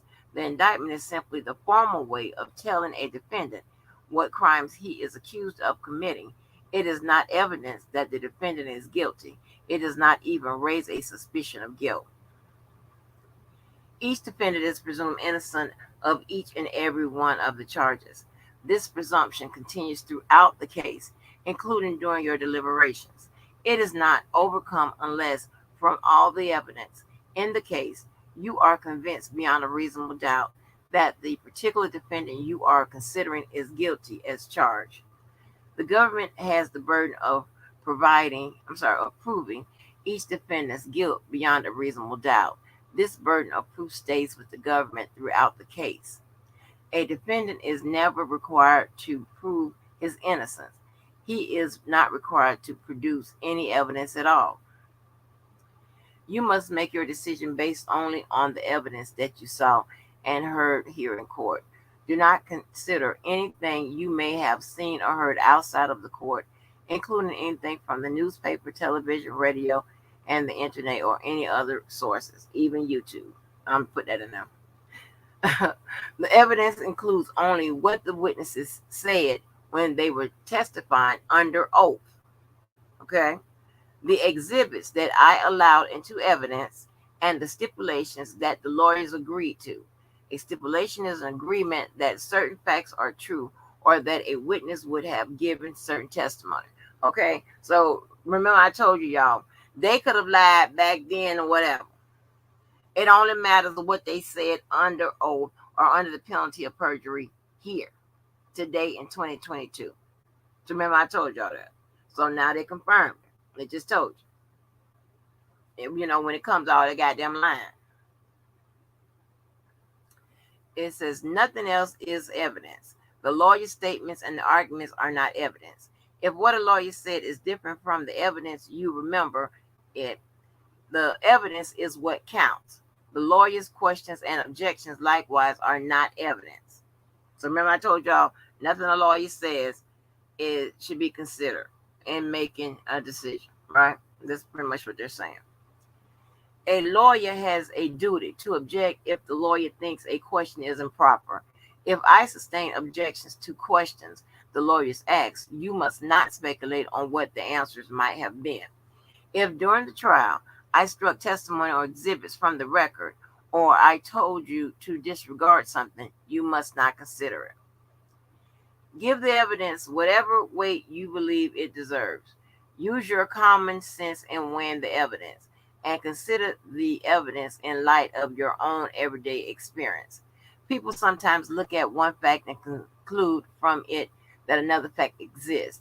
This is called an inference. You are allowed to make a reasonable inferences so long as they are based on the evidence. You may have heard the terms direct evidence and circumstantial evidence. Direct evidence is evidence that directly proves a fact. Circumstantial evidence is evidence that indirectly proves a fact. You are to consider both direct and circumstantial evidence. The law does not say that one is better than the other. It is up to you to decide how much weight to give any evidence, whether direct or circumstantial. Part of your job as jurors is to decide how believable each witness was and how much weight to give each witness' testimony, including that of a defendant. You may accept all of what a witness says, or part of it, or none of it. Some of the factors you may consider include the age of the witness, the intelligence of the witness's ability and opportunity to see, hear, or know the things that a witness testified about, the witness memory, the witness demeanor, whether the witness had a bias, prejudice, or any other reason to lie, slant testimony, the truthfulness and the accuracy of the witness testimony in light of the other evidence presented, and inconsistent or consistent statements or conduct by the witness. I remember, didn't J-Bo have an issue with some of that? Do not make any decisions simply by counting on the number of witnesses who testified about a certain point. You may find the testimony of one witness or a few witnesses more persuasive than the testimony of a larger number. You need not accept the testimony of the larger number of witnesses. What is important is how truthful and accurate the witnesses were and how much weight you think their testimony deserves.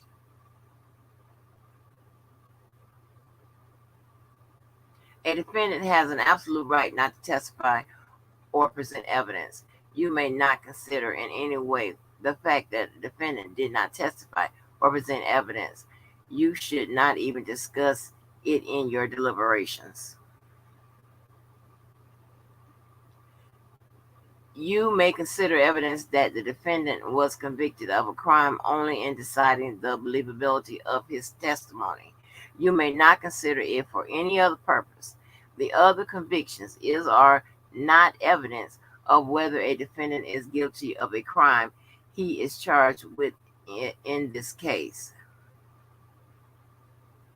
You have heard a witness blank who gave testimony regarding blank. You do not have to accept this witness testimony.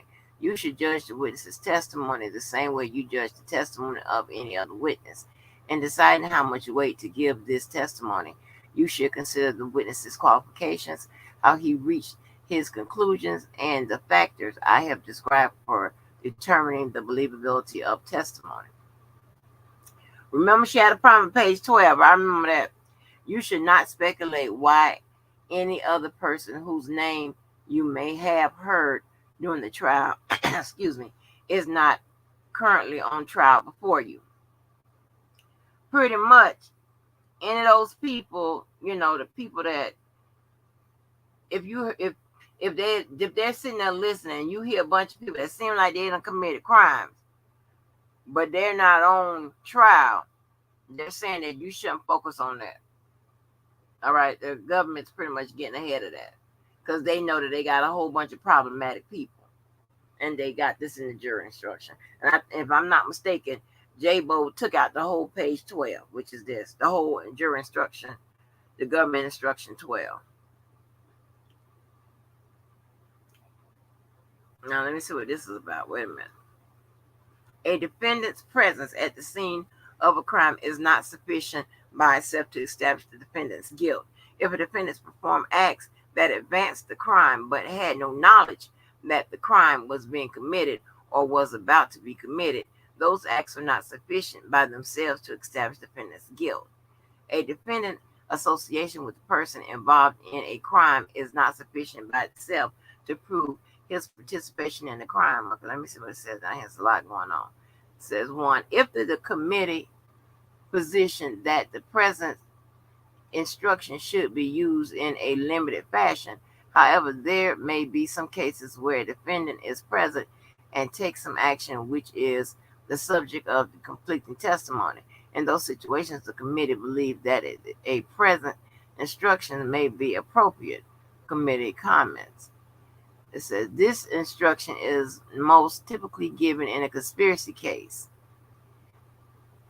Neither association with conspirators nor knowledge that something illegal is going on by themselves constitute proof of participation in a conspiracy.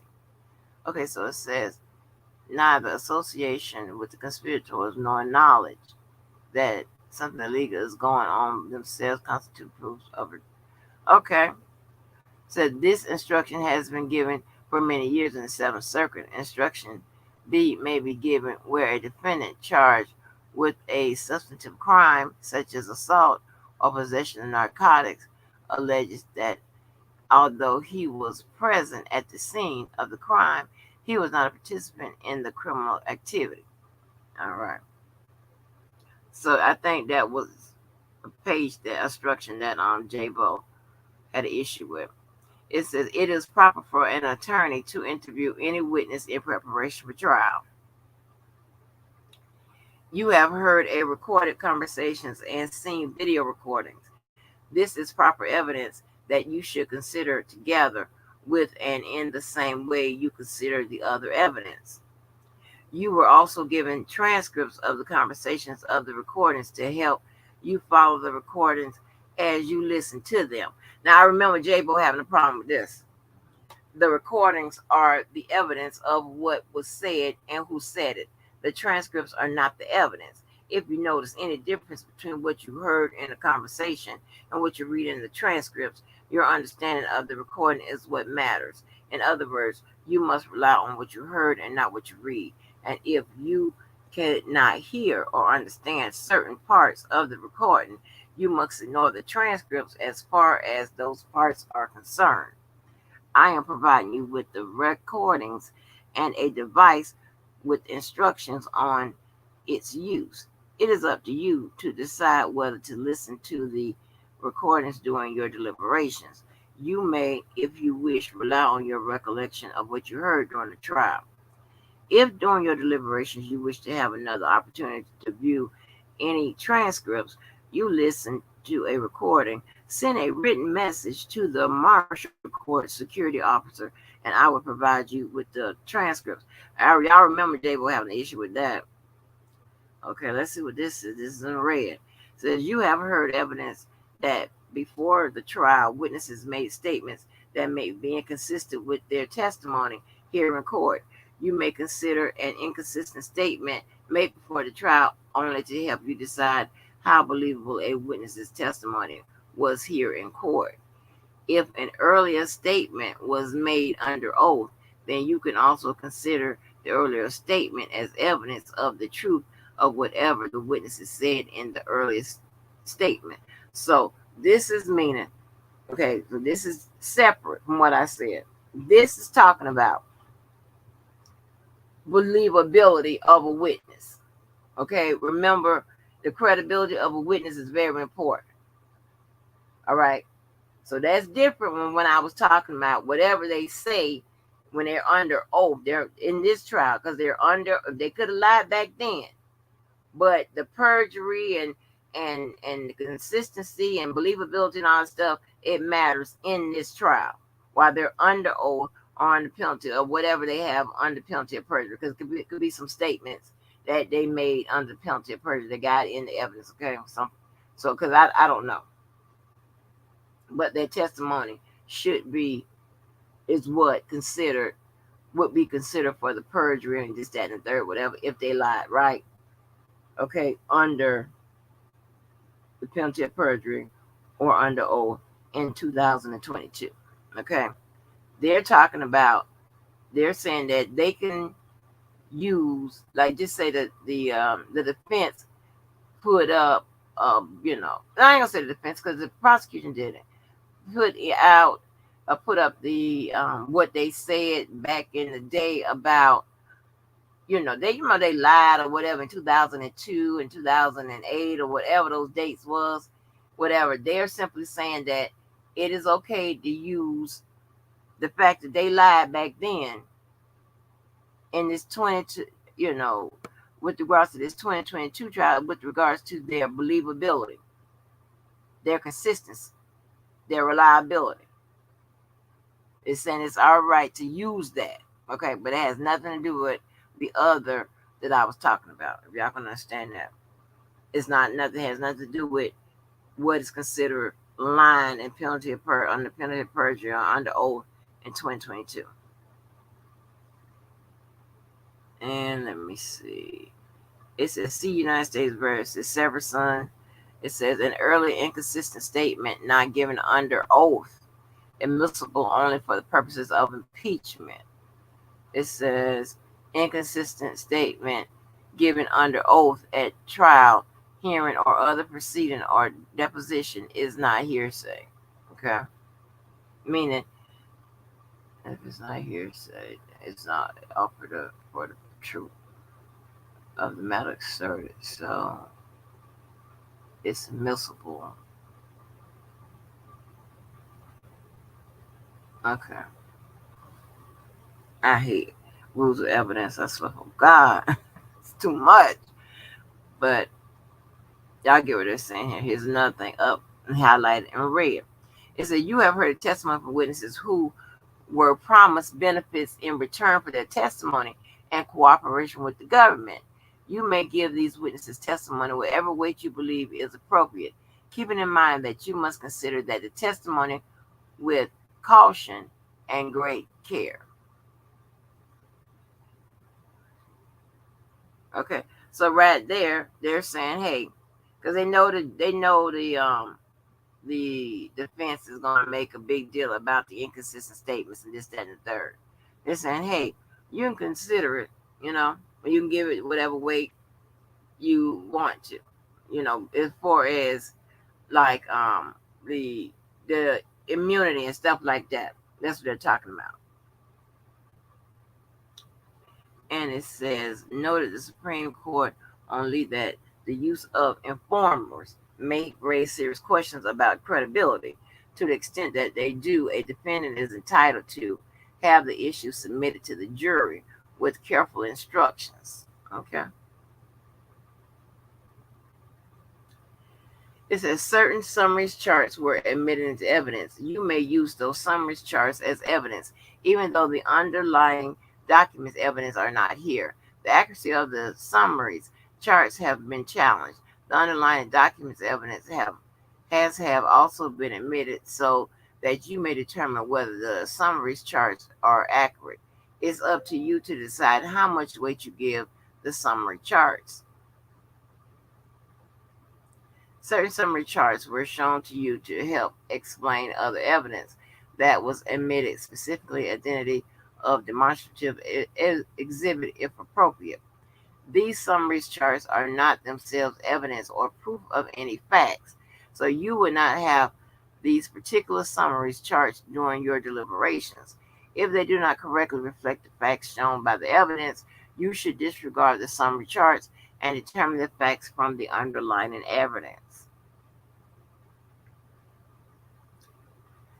And I want to stop on 20.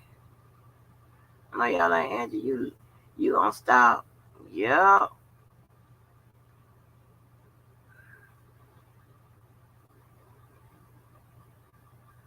I want to stop on 20.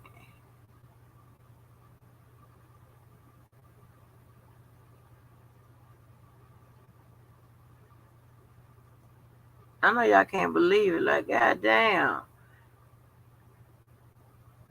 Optimus Prime gonna stop? Yes, I'm stopping on 20. That's a lot of goddamn real. Hold on, let me see.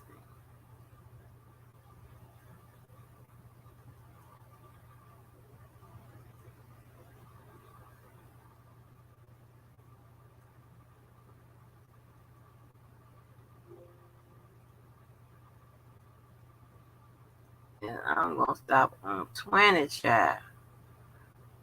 I am tired. Ooh, I'm around the front. Hey, Mercury and K, those ladies like to get the money, and then they currently line to get whatever money now. Yes, y'all got all those comments. Let me see if I can drop it.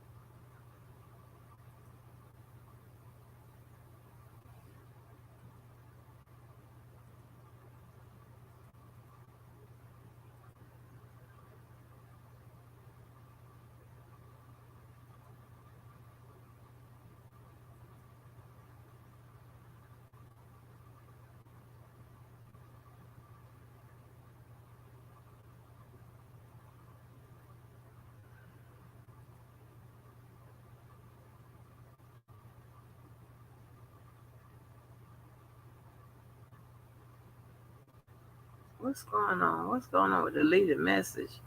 Hold on, I see a message that was deleted. Hold on. What y'all doing in here? I'm getting the chat business. Wait a minute. Let me see what's going on. What happened?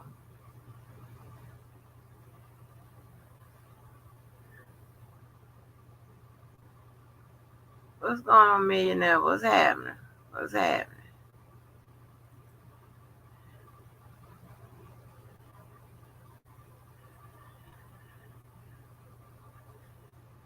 What's going on, millionaire? You good? Let me go over him. Millionaire don't use a block nobody. You good, millionaire? That was an accident or something? What's up, Chi-Town OG? Hey, Leslie Jennings, what's good with it, lady? What's good with it? Hey, Samantha Nicole. Oh, I appreciate you, Star. I appreciate all y'all. Trying to tell you, y'all are the best. That's exactly what I said. Go on there, play this snippet. Jerry ain't gonna believe that baby was 14 and Jerry was grown. Which one you think you care more about?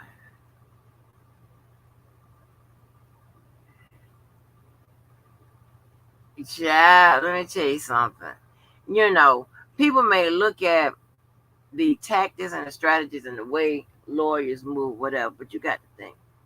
It always is pretty much like Greenberg says. You know, Greenberg is a practical thinking person. If you can't claim, you got to get it mitigated. You got to give them as less time as possible, and you got to by any means necessary.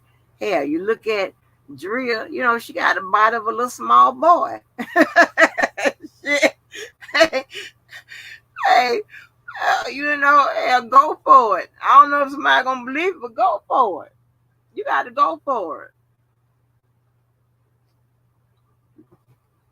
You really got to go for it, y'all. You got to make something work. Whether you think they're gonna believe it or not, you got to, you got to create reasonable doubt. You got to give them a whole bunch of shit to look at. You got to give them a whole bunch of shit to look at, y'all. I'm trying to told you.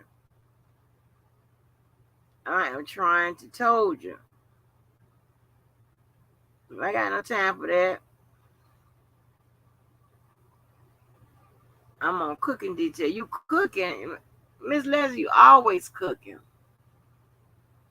Oh, child, you know what? I want me some good old cabbage. basting some bacon. Oh, and then I don't want no, I want it with it. I want it with it. In this case, I want it with it. Sometimes I want the cabbage a little crunchy. You know what I'm saying? Like they fix. I don't know where y'all live at, but y'all got to have the same little joints because it's too many of them in Jacksonville where they serve the bourbon chicken. Then they have, and then they have the what you call it, the cabbage and the rice and whatever that little sauce they take up off the little bourbon chicken and lay it on that rice. And then you get that in that little container. You get your ass on in the car. Oh, hey, so and it's too many in Jacksonville, and it looks like a chain for y'all not to have them where y'all are. I'm telling you, it looks the little chicken they be cut up really neat, the little pieces of chicken, and I don't know why I keep running into all these goddamn conspirators or whatever, because it's always some bullshit. And I got one, they don't eat from the places. Talking about when you ever seen chicken cut up like that. They ain't chicken. They put shit all in my head. You know what I'm saying? And just sometimes I just have to block that shit out because I'm trying. You put it in my head, it's gonna stay there. Child, people have told me something about some food and stuff. I immediately just start throwing up. That's just how my head and my stomach work. They don't work. They be talking like my friends tell me you got a baby belly. I can't hold shit. But you had cabbage last night. Oh, that's what I'm talking about. You love your cabbage crunchy. You don't want ball cabbage, girl. See, you got you, you messing around with the soul food. You ball that damn cabbage, let that cabbage wither, have that bacon, grease and shit as the base. Come on now. Come on now. Come on now. You had that rice. So far today, y'all, we heard from a Homeland Security agent. We heard from Mr. Arnold, which was a person that testified against R. Kelly in New York. We heard from some other people, right, that took the stand for Mr. Kelly. Do y'all think they helped him? Do you see a clear strategy for the defense? Do you see one? Do you see where they're coming from? Because I must admit, right out the gate, and of course because it's the prosecutor's case, but right out the gate we saw pretty much a clear strategy, a story that they was gonna lay out. Like almost day one.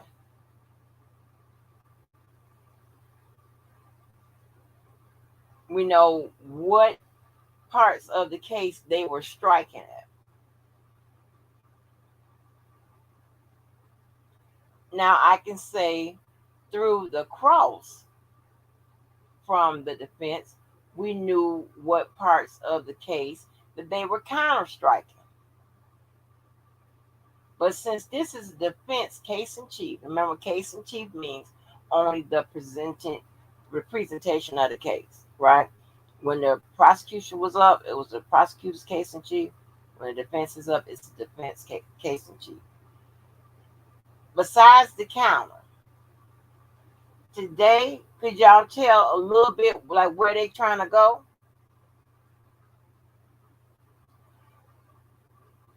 When they lead off with the money and all of that, that tells me that looks like to me they're still trying to dismantle that whole conspiracy connection and all of that.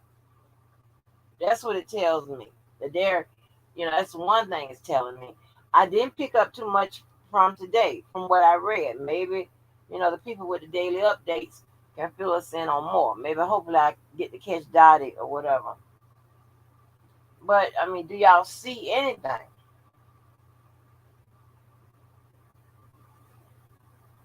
And and again, and just like I told y'all, try to tell y'all about the New York case, it is not a crime. It is not poor lawyering or anything like that because he didn't have nothing but 5 people to take the stand, or that he didn't take spend as long as he did that the prosecution did. Just don't work that way. It just really don't work that way. If you ain't got it, you can't manufacture it. You can't pull out nobody's ass. If you don't have the witnesses, the evidence, or whatever the counter, it's just you can't pull out nobody's ass. It doesn't mean that you a bad lawyer, none of that shit. Just ain't got it. You just don't have it. So you see right now, they expect it to end next week.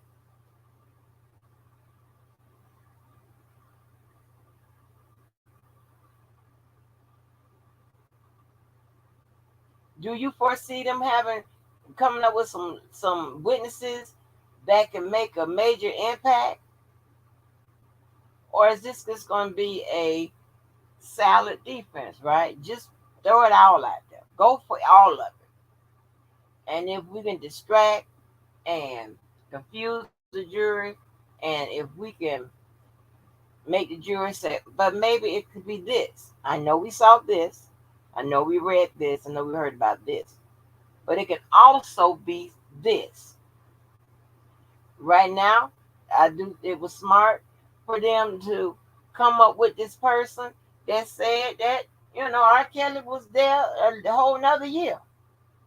Because remember, I told you get some people that say he wasn't there, or get some people that say, "Well, I was there when he was with this girl and he didn't do what she said."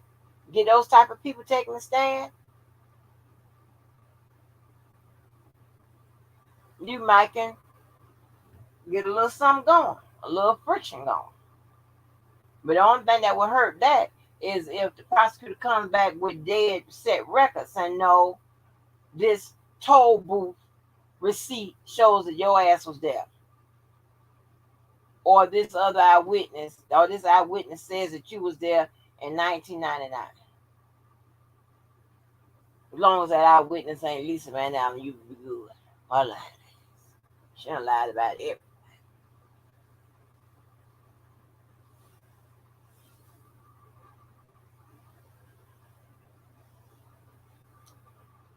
The investigator from Gibson office told that they got 7 tapes of him and grown women and killing his wife. Right, right. Ooh, fried cabbage. Angela, I'm not sure if any lawyer said that he wasn't on the tape. Yes, remember brown gravy and rice with the veal. Oh, no, I don't fool around with that veal. I don't eat that. You fried cabbage and butter bacon. Oh, okay. Linda Alexander, do you know me? Yes, ma'am. Fried cabbage and butter and bacon. You know me? You done been here? Huh? But how you go from that's not him on the tape? How you go from that's not him on the tape to him and his wife? Angela Jackson, let me tell you something. What I just said. If you can get some confusion going, you would have those jurors. If you get a real good lawyer, if you get a Jose Baez up there, you will have those jurors questioning themselves. Like, did I really see that?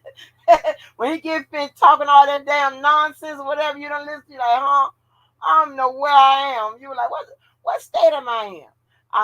I'm in. Yes.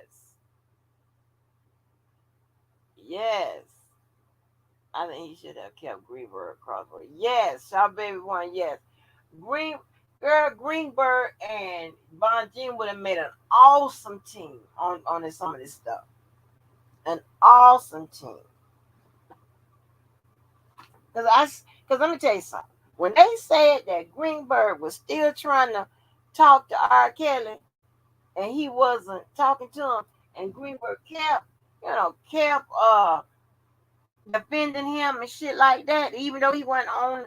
I was like, yeah. See, that's one of them good old white people that's going down in the damn dirt for you. They going. You know what I'm saying? So you got to keep them around.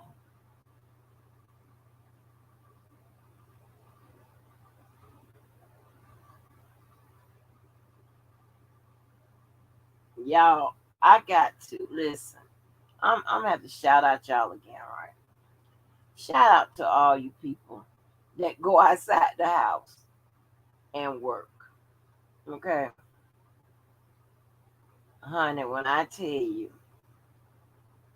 I'm about dizzy, I'm gonna tell you that's a damn shame. I couldn't even read the rest of those pages. I only had it was 58. I only had 38 more to go. I think I've been doing y'all this service. I didn't if I couldn't sit there and concentrate and pick up some shit. I'm trying to tell you. Shout outs to y'all that do this work. Um, mm-mm. I think I done bit off too much I can chew. I do because I'm not even keeping up with payroll. I don't know. I just hope I got to remember to log my stuff for today, honey. I shit. I don't know. One time, a couple weeks ago, hell, I hadn't even put in shit by no goddamn payroll. Hell, I'm tired. I don't care. Keep the damn money.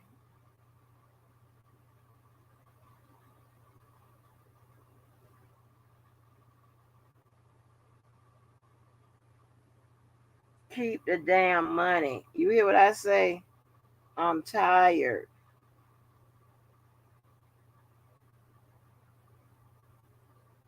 Hold on. See, everything works off a goddamn calendar.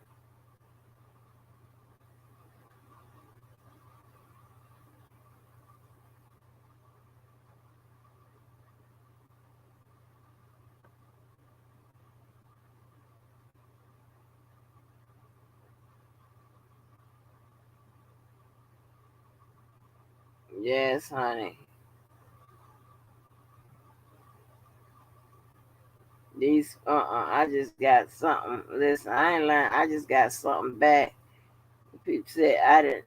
Well, pretty much. I ain't know what I was doing. I don't give a damn. Wait a minute.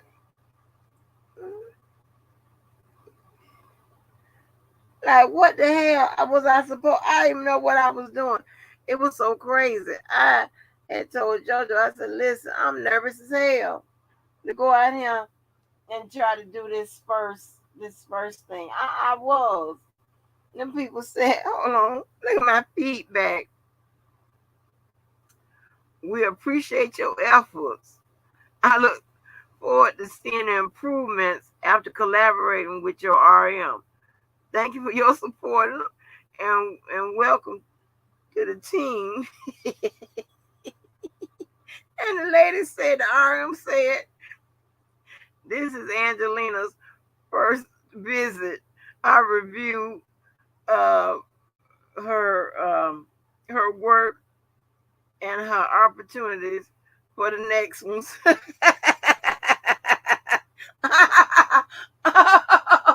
right, man. God damn, I done got bad remarks. What the hell? That's bad to me. Oh shit. Listen, I was lost. I was lost. I didn't know what to do. What's good with it, love spare? Hey, Red Bunny. Listen, y'all ever been? I mean, like I go there, I have no directions. No directions. And then I'm supposed to dress the goddamn mannequin. Well, I couldn't even figure out how to get the mannequins down and get the mannequins off. I went there. I had on my look. I wasn't too fashionable, but I did pull out my Gucci, a Gucci watch. I was gonna send a picture to JoJo and say, "You ain't fucking with this." I had my little, my little couch up on that, and I had my little perfume on that smelled like a rich white lady. That's it.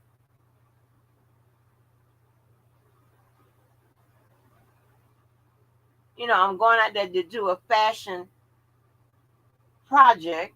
I figure, maybe I should, I got to be casual and comfortable because I got to move this and go here and do this. But it was goddamn awful.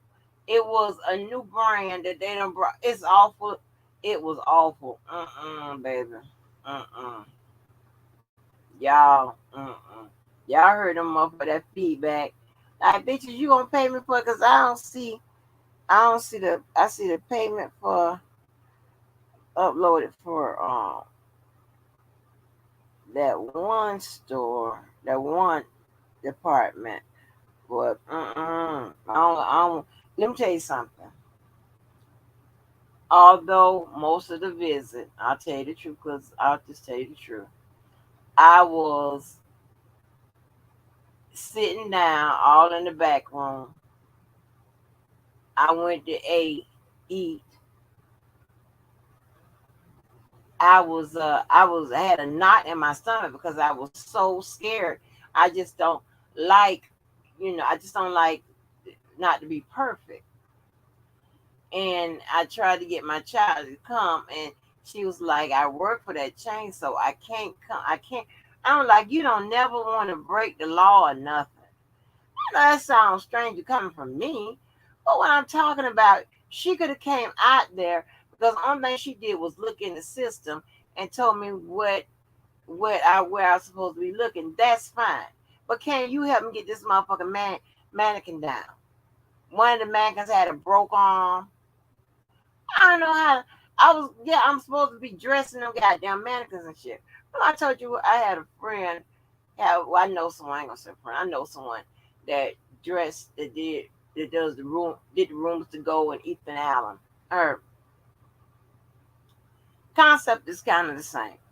I'm supposed to be out there in this particular thing, dressing these, doing, just doing some fashion shit.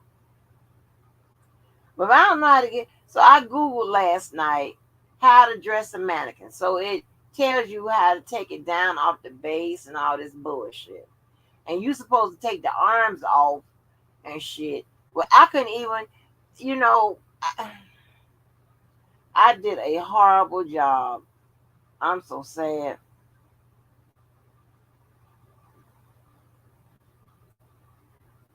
I had on perfume the other day. I had on Estee Lauder Sensuous Nude. I ain't like it. Uh-uh. I ain't like it. I like Dolce Gabbana. And you tell us years ago that the motion Greenberg was doing was obviously based on his client's request. Right, Karen. Right. The motions that Greenberg and them was doing, those were client based motions, emotional motions. AKA, in other words, they came from R. Kelly. That's why none of them usually. That's why really none of them got approved. You know, and it's hard to get motions approved. Granted, it's hard. Just because someone put in 60 and 58 of them are declined, it doesn't mean that's a bad lawyer. Don't mean that at all. But most of Greenberg motions were R. Kelly based motions.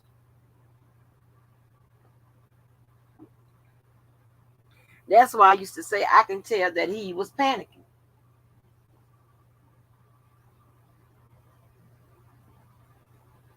I could tell. And at some point, Greenberg and them should have had the talk with him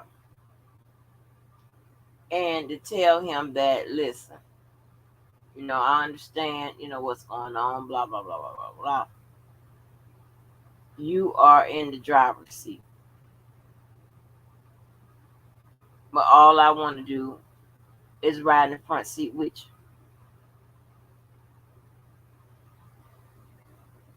But I can't win this or prepare proper defense if you won't allow me to give you my opinion and show you where my opinion will probably serve you best in the short and the long run. That so you have to have the opportunity to explain to your client and kind of just tell them the truth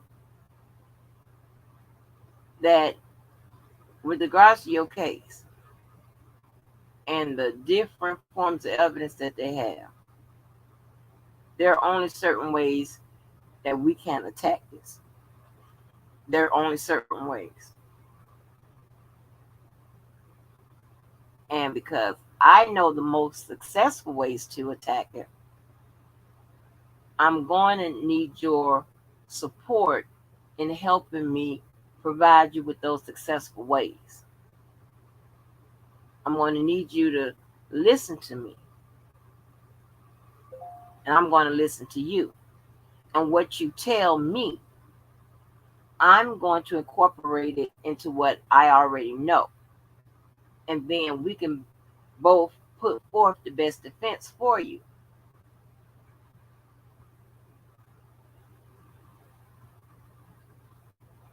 Something like that.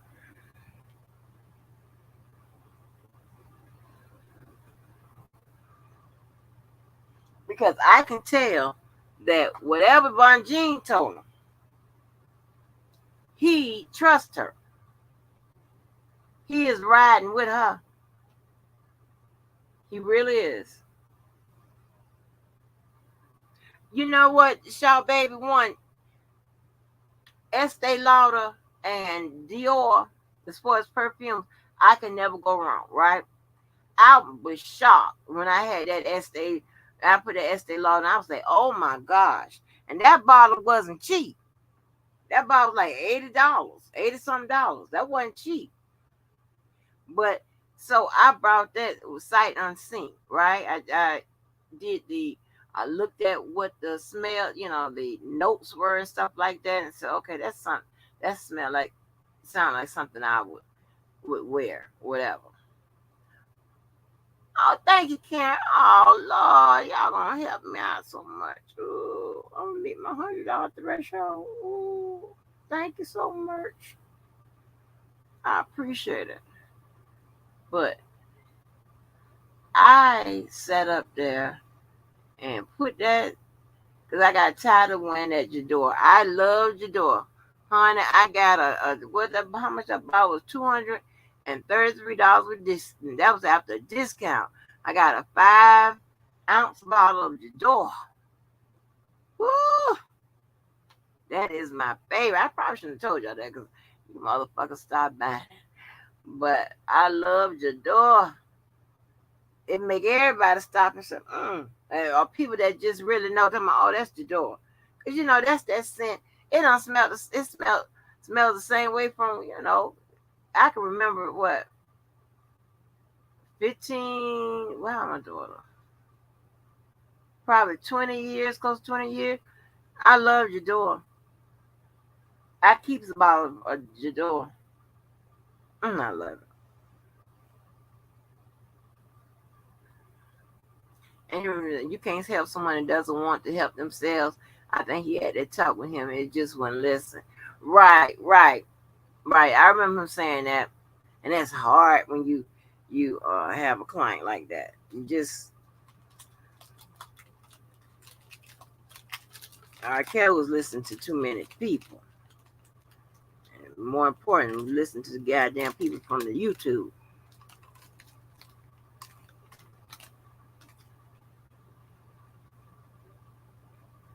Mm-mm.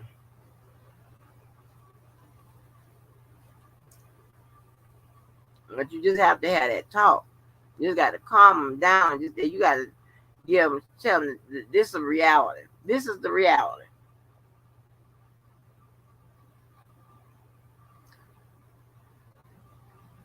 And when you have a client that's all emotional, all like that, in my opinion, you can't give them, the just the worst case.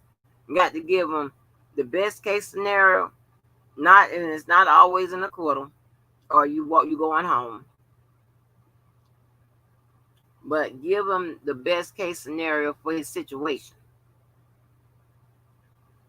and you give him the worst case. And you always give him the best case scenario for his situation. Not, I'm gonna get you out of it. I'm gonna get you out of it. Uh-uh. This is my opinion. Everybody do their shit different.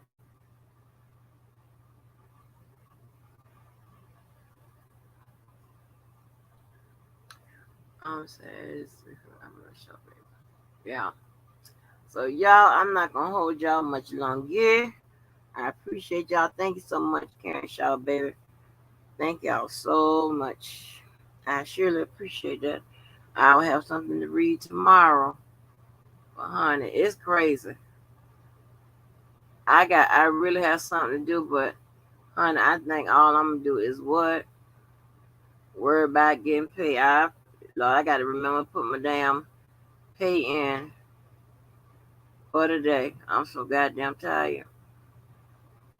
I bit off more than I can chew. I figure the time I have, extra, I could be making some extra money. Because really, my really jobs and stuff like that ain't that hard. Ain't shit to do. What, check some emails, check on the students, place some people to work, and go to sleep? Shit. But now, I just like that I'm out there with some of the people that I staff. I'm out there helping. I'm doing the grunge work. I'm doing, the ending part of, I'm getting the beginning part of the marketing, the ending part of the goddamn marketing. Walking around everywhere, and and I'm making money, losing weight. Y'all lost 13 pounds so far, fooling with that shit. Mm-hmm.